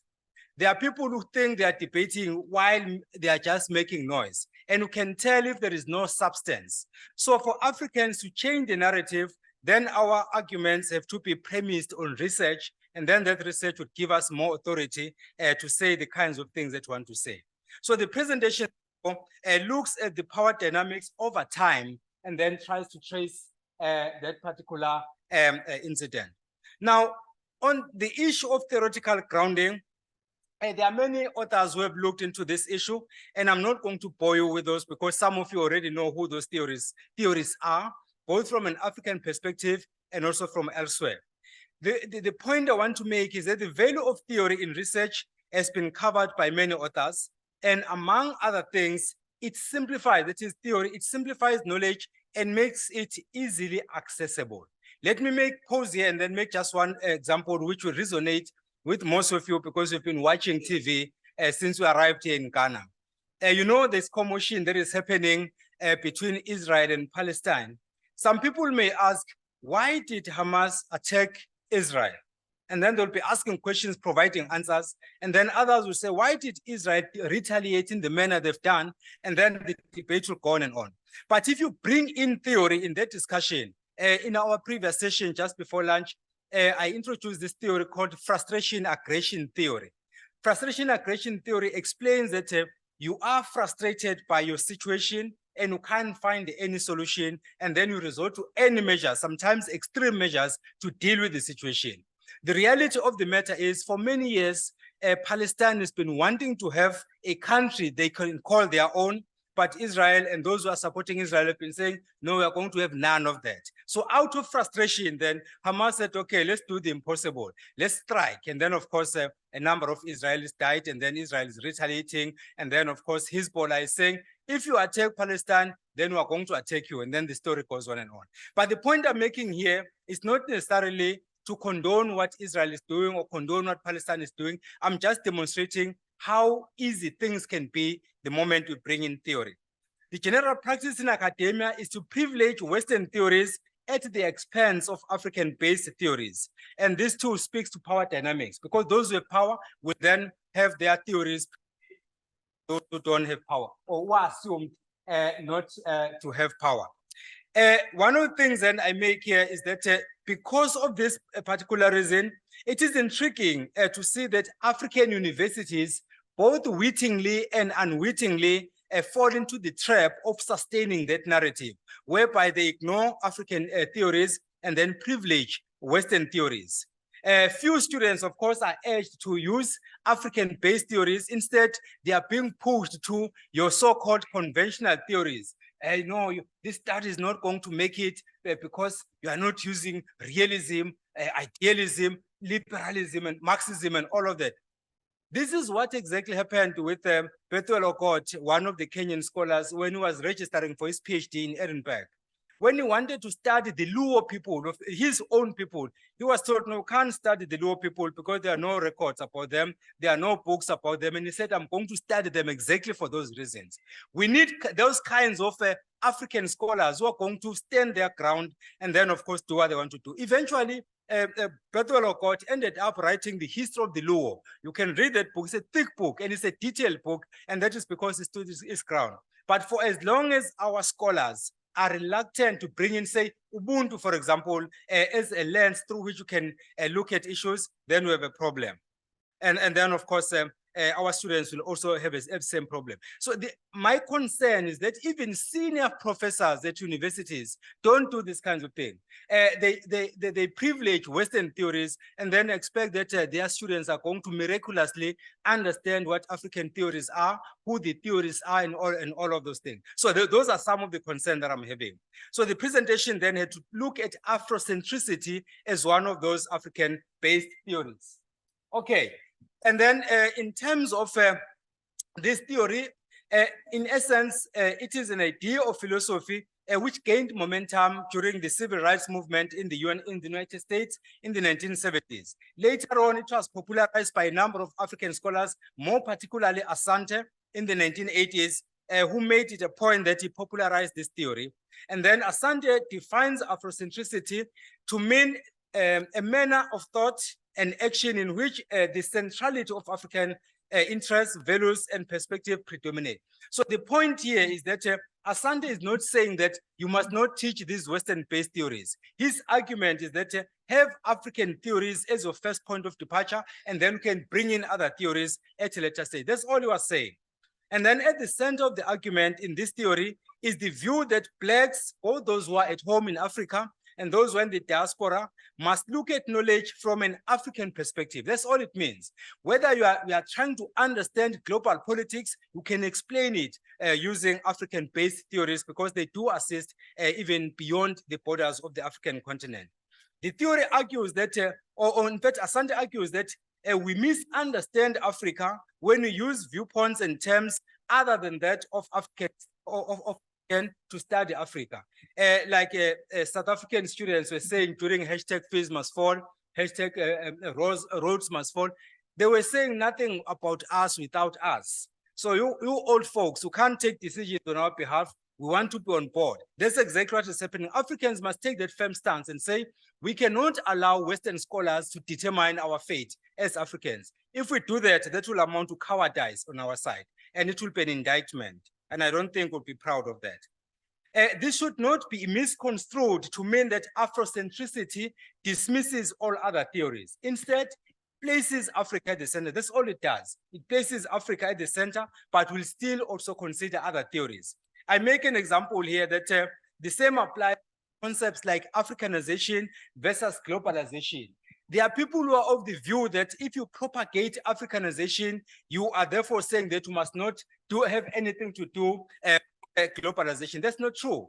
You can have Africanization as a point of departure and then also consider globalization, because Africa as a continent is not just a soloist, part of the global community, but our point of departure should be Africa. Okay. Now, the IR debate, in summary, it says that in fact it started in 1919 when the UK started an academic discipline called international relations at Aberystwyth University. That is when it all started. Having done this, then of course the British said, we invented the discipline, so we should be credited for it. The Americans came in and said, you know what, you guys are right, you invented it, but we perfected it. So we should be the ones getting the credit. Then the question becomes, as this debate rages on, where are Africans in this whole thing? So that is when things became interesting for me. In other words, if the British are saying, we invented it, Americans are saying, we perfected it, then it means Africans have no role to play here. That is why most of the journals are controlled by these two countries, and then we get surprised for some reason. But we shouldn't, given this particular history. The two-pronged question then for me becomes, where are our African universities? Because if we do have African universities, we have professors, associate professors, senior lecturers, what are we doing? Are we lying on the job? Because it means there is something we're not doing right. Otherwise, this narrative should have ended by now. But unfortunately, now I'm told a few minutes. Let's move on to the next heading. Why is this thing not responding now? It's a sabotage. Chief, oh yeah, now it's responding. Okay, some of the facts then about Africa's contribution to IR. One, Africa has contributed immensely to IR, both directly and indirectly. The history of human origin, migration, and all of that place Africa at the center, even though we have not come up with a discipline, but we have provided the necessary content to the discipline. Global civilization owes its existence to Africa. The Nubians and the Kemites are credited for global civilization. Then, of course, some of the things that came up as European innovations were in fact taken from Africa. They were adopted from Africa, and they were adopted, and then they were sold to us as quote unquote new knowledge, when in fact it was not true. You and I know this. Some may deny it, but I just don't care, because that is how it is. Global industrialization cannot then come and say Africans played no role in IR. Before colonialism, they were also responsible for distance with Asia, and then and trade within Africa, and they were expanding horizons, and they were interacting, and they were communicating. And then during colonialism, they continued doing this. After colonialism, they continued doing this. And then, of course, the formation of the Organization of African Unity in 1963 to make sure that there are these interlinkages hit a road. And then these are just some of the few points I made under our universities. The university is the apex of higher education, is defined as the producer of knowledge, disseminator of knowledge, and of course, validator. So we have a responsibility to play these different roles. One of the key functions of university is to pursue knowledge. So we do all we do in order to pursue knowledge. Such knowledge is produced through research and analysis and not through emotions, because we'll go back to what I said earlier on, making noise, thinking that you are making an argument. The onus is on each university to have a clearly defined identity, because a university that does not have an identity might as well cease to be a university. There must be certain things that define our universities. Part of this identification process entails deciding on the type of knowledge that you want to produce, not to produce knowledge for its own sake, but you must produce knowledge that resonates with the end users. In other words, must remain relevant in what we do. And then, moreover, universities' research agenda must assist in producing this new knowledge. Knowledge, we cannot dream knowledge, but it must be produced through what we do and then what we find through research. I'm just skipping some of the notes. I'm going straight to the conclusion. So in my concluding remarks, I make a few points. One is to say that this concept, IR, has been a contested phenomenon. That is the first point. For years, the raging included Africa as a continent, which is why I'm agitating that we should reverse that narrative so that at least we demonstrate the role that Africa has played. Historical evidence shows that Africans have played a critical role in IR matters, even if they did not invent IR as an academic discipline like the Americans and the British are saying. And then, of course, African universities are saddled with the responsibility to change the narrative and, of course, propagate Africa's relevance in IR matters.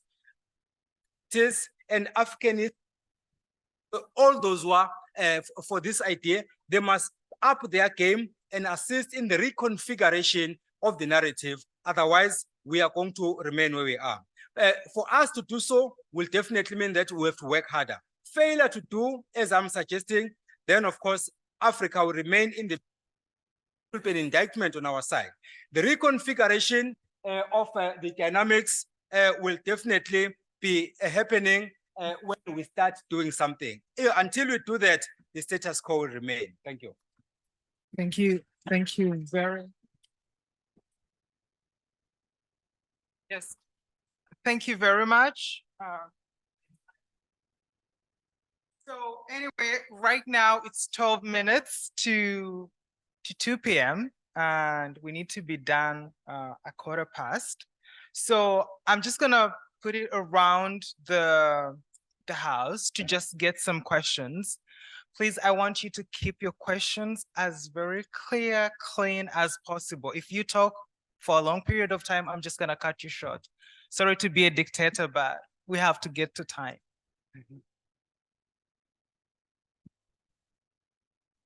Any questions from the audience, please? Just raise up your hand. Okay.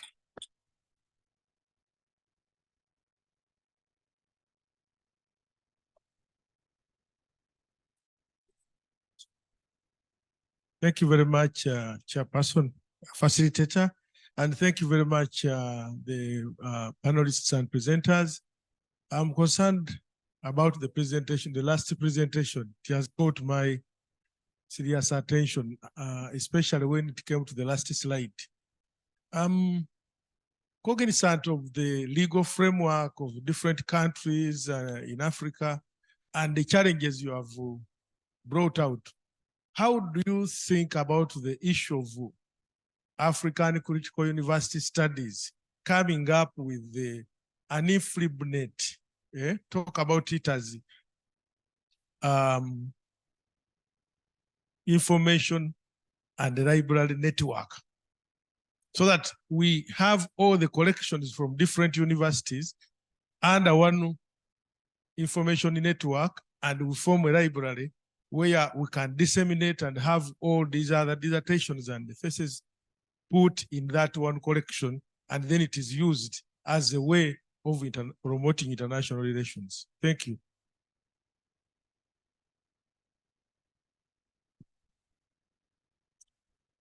More question? Oh, yes. Okay. Please ask questions. Thank you so much, Sue, Shirley, and Becky. Of course, I tie in with the question from the first colleague here, and that is, both to Sue and Shirley also the same challenge. How, and of course, we know that we start working on these matters. How do they see these particular different sets of interpretive schemes being not only archived, but also play a crucial role in the way in which we advance a critical study of the university as a social institution? Thank you. More questions? All right, I think we'll first take those and then we'll just come back to the audience.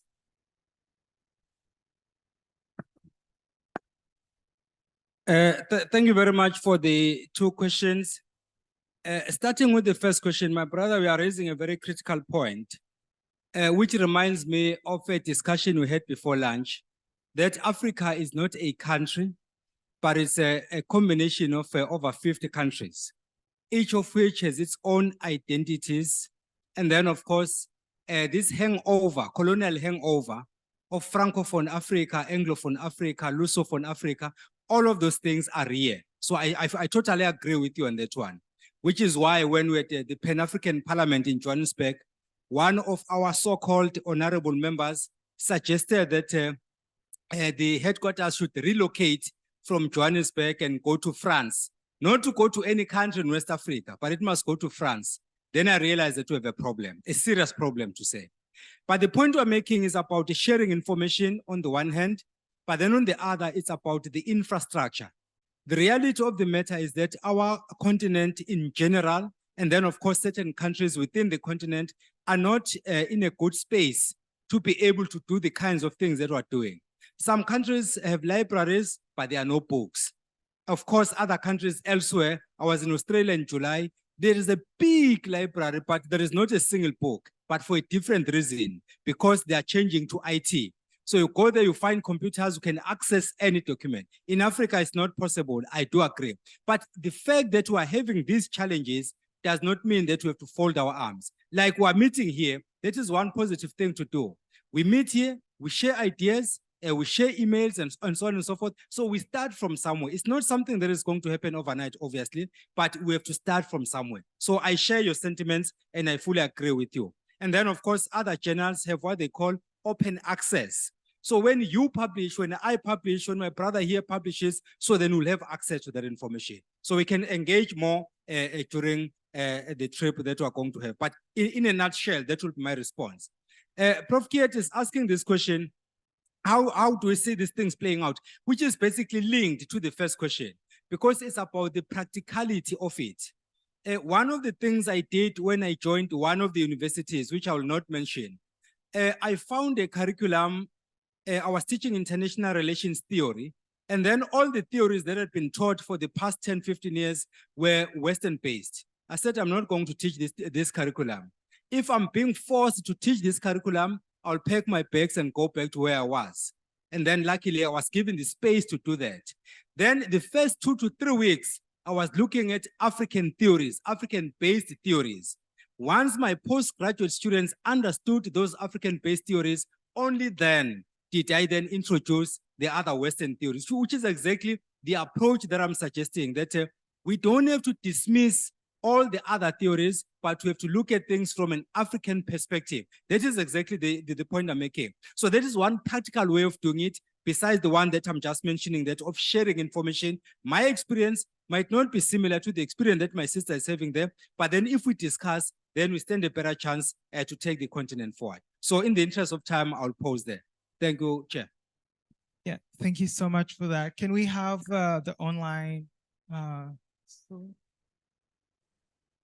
Do you want me to go first, Sue? Yeah, sure, Shirley-Ann, please go first. You could do it. Yeah, I want to thank you for the questions. I'm only going to think through Professor Kiet's question, because I think I can say something on that, maybe something you know that might make sense. I want to also go back to Sylvia Winter's work. She talks about consciousness.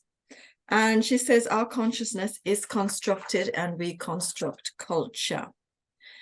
If you think about this, our consciousness is constructed and we construct culture. You can see something then about the university as a social institution. It's built on constructed culture and it constructs consciousness because of this particular culture. If we have a culture then in which colonialisms and colonialities human exists as white only, and we also have the negation of Afro-pessimism, which entails global anti-Blackness, anti-Africanness, we can see that this consciousness and culture will be white supremacist in our context, and maybe other contexts too, but also anti-Black and anti-African. We see this being played out at the moment in culture war debates on reparations for African enslavement in the US and the UK, when reactionary forces state that people of Africa, and by reaction, I'm also talking about academics also have this narrative, where reactionary forces state that people of African descent in the Western Hemisphere are lucky to have been enslaved because at least that brought us into civilization and the better places that we now inhabit. Notice I include myself in there as a descendant of African enslaved people. We also see this in the reactionary debate among politicians, media, and the public, and not teaching Black studies, not teaching intersectionality, not teaching post-colonial theory in universities in the USA, UK, France, and Germany. And there's also the idea about banning the teaching of history of African enslavement in schools in some states like Florida in the United States, where it's actually happening, and I think also Texas in the United States. reaction continues to seek to keep white supremacy in place, to repeatedly reasserting itself as the human. So within this, within the anti-Blackness that we've got within universities as social institutions, within this anti-Africanness that we also have within those institutions, colonialism and coloniality exist. And within this colonialism and coloniality, we're steered away from knowledge, which we can say is authentically ours. My colleague before, when he was talking about my international relations, spoke to this. So we're steered away from knowledge that we can say is authentically ours as continental Africans or African descendant people. We're oriented away from our knowledge, even though we sometimes cannot say with any certainty that our knowledge is pure, never been creolized, and is not hybridized at all. We're steered instead to what have been established as the disciplinary canon centered on white women and men's worldviews, ways of knowing and constructions of the world. So to go back to Winter again, thinking about who does the constructing, it is white men, white women that do that construction. We know this. This construction willfully overwrites what is authentically ours, what we could recoup as authentically ours. It erases local knowledge, it produces epistemicide, and it makes African descendant people imperfect copies or imitations of whiteness. These are some of the issues, I think, that need to be thought through when we're doing critical studies of the university as a social institution. The location might change, but when you think about global anti-Blackness, global anti-Africanness, global coloniality, and from our perspective on this side of the Atlantic, the impact that enslavement has had on whole populations, whole countries, then we need to, I think about the social institution of universities as being embedded in coloniality, but also having differences as well at local level. And it is these differences that we can probably draw on to do what Sylvia Winter is saying, construct cultures and construct consciousness differently from the colonial. I don't think I can say anything else that might make any sense. You've just said so much, Shirley. Thank you. I'm really, delighted to be able to just sit a little bit with what you've just said there and with the questions that have been asked, because I think Andre's question, well, the question about, what to do with the disciplines, the first question to Becky, but, how Andre's repackaged this as, really what is to be done with knowledge, the archive, as Andre calls it, and how is it to play a role? So there's two tasks there. One of which is how to archive, how to keep it. And this is the role that we have as the kind of custodians, even if, unwilling and ambivalent custodians that we might be, of our disciplines, and maintaining those spaces as archives or materials or resources which provide something to help create possibilities. So if Africanization, in my conclusion, is a struggle against extraversion, the question is, why do we struggle against extraversion?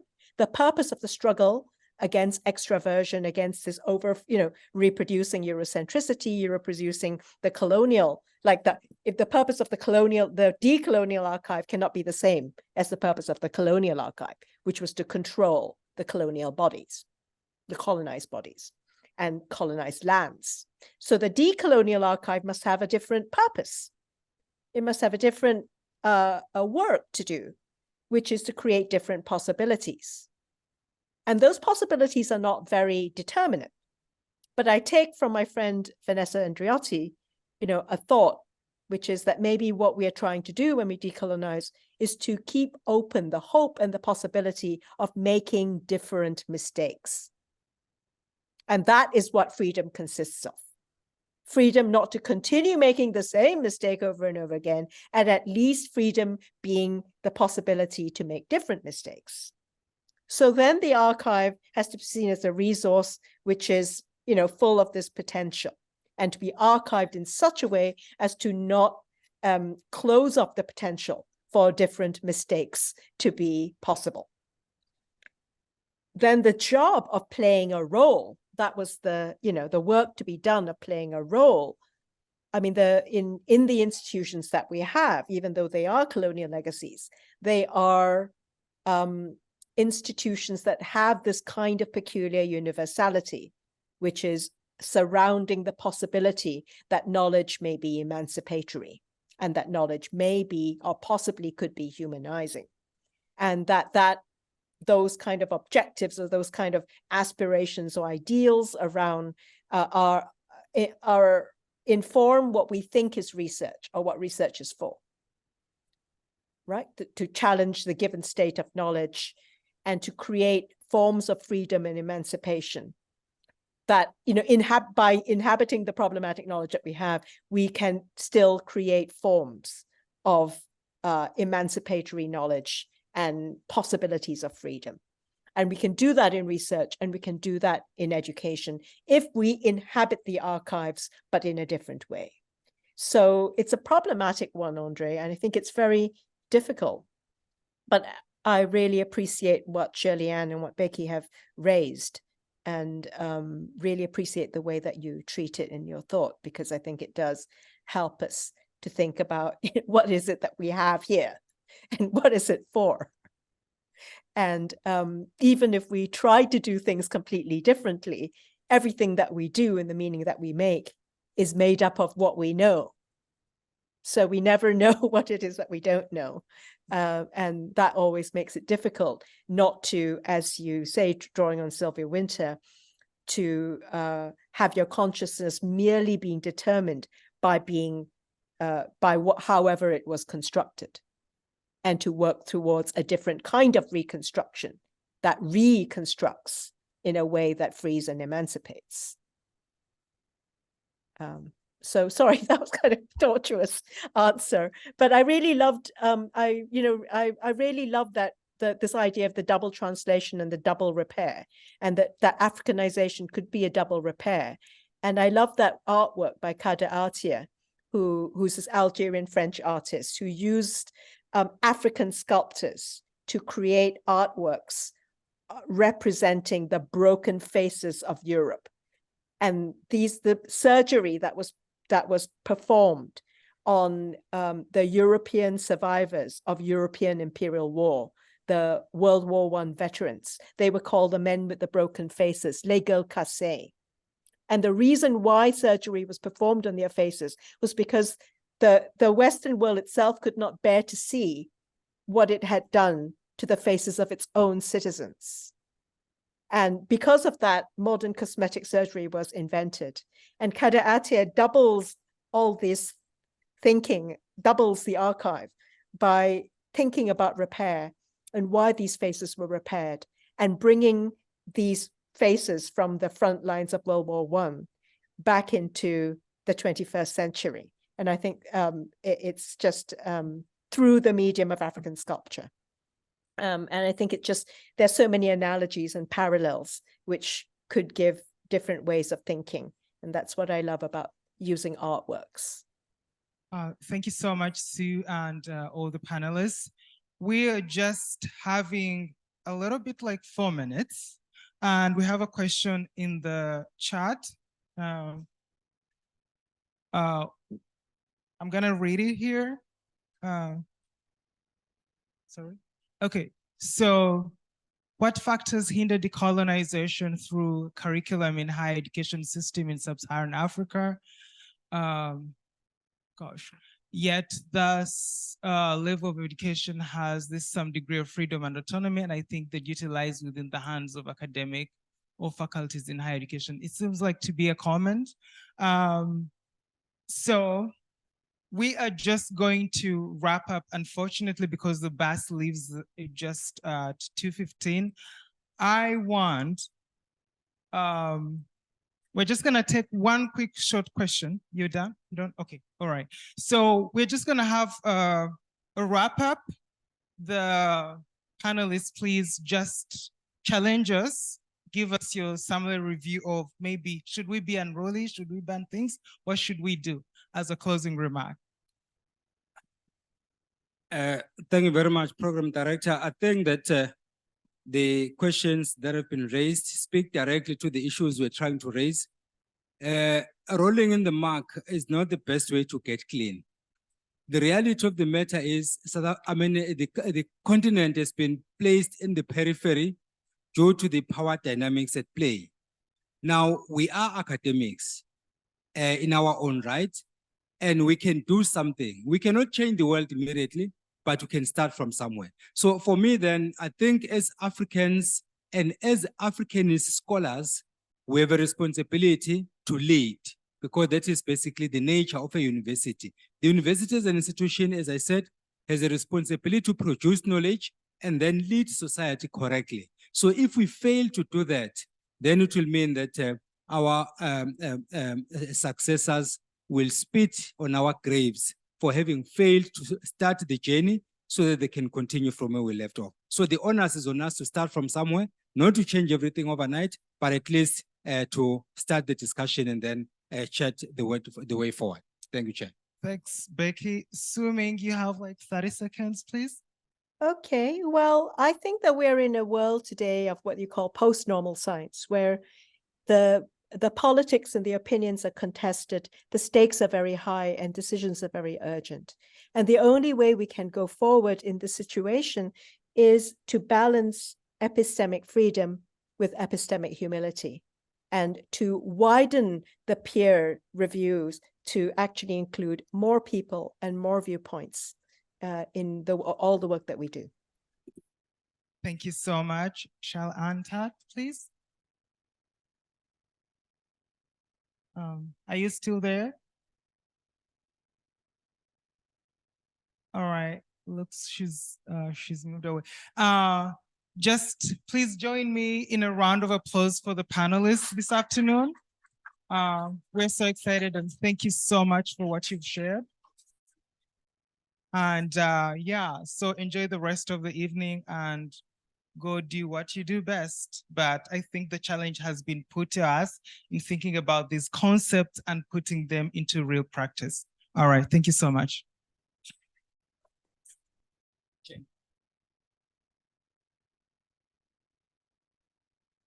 The bus will be leaving at 2:15.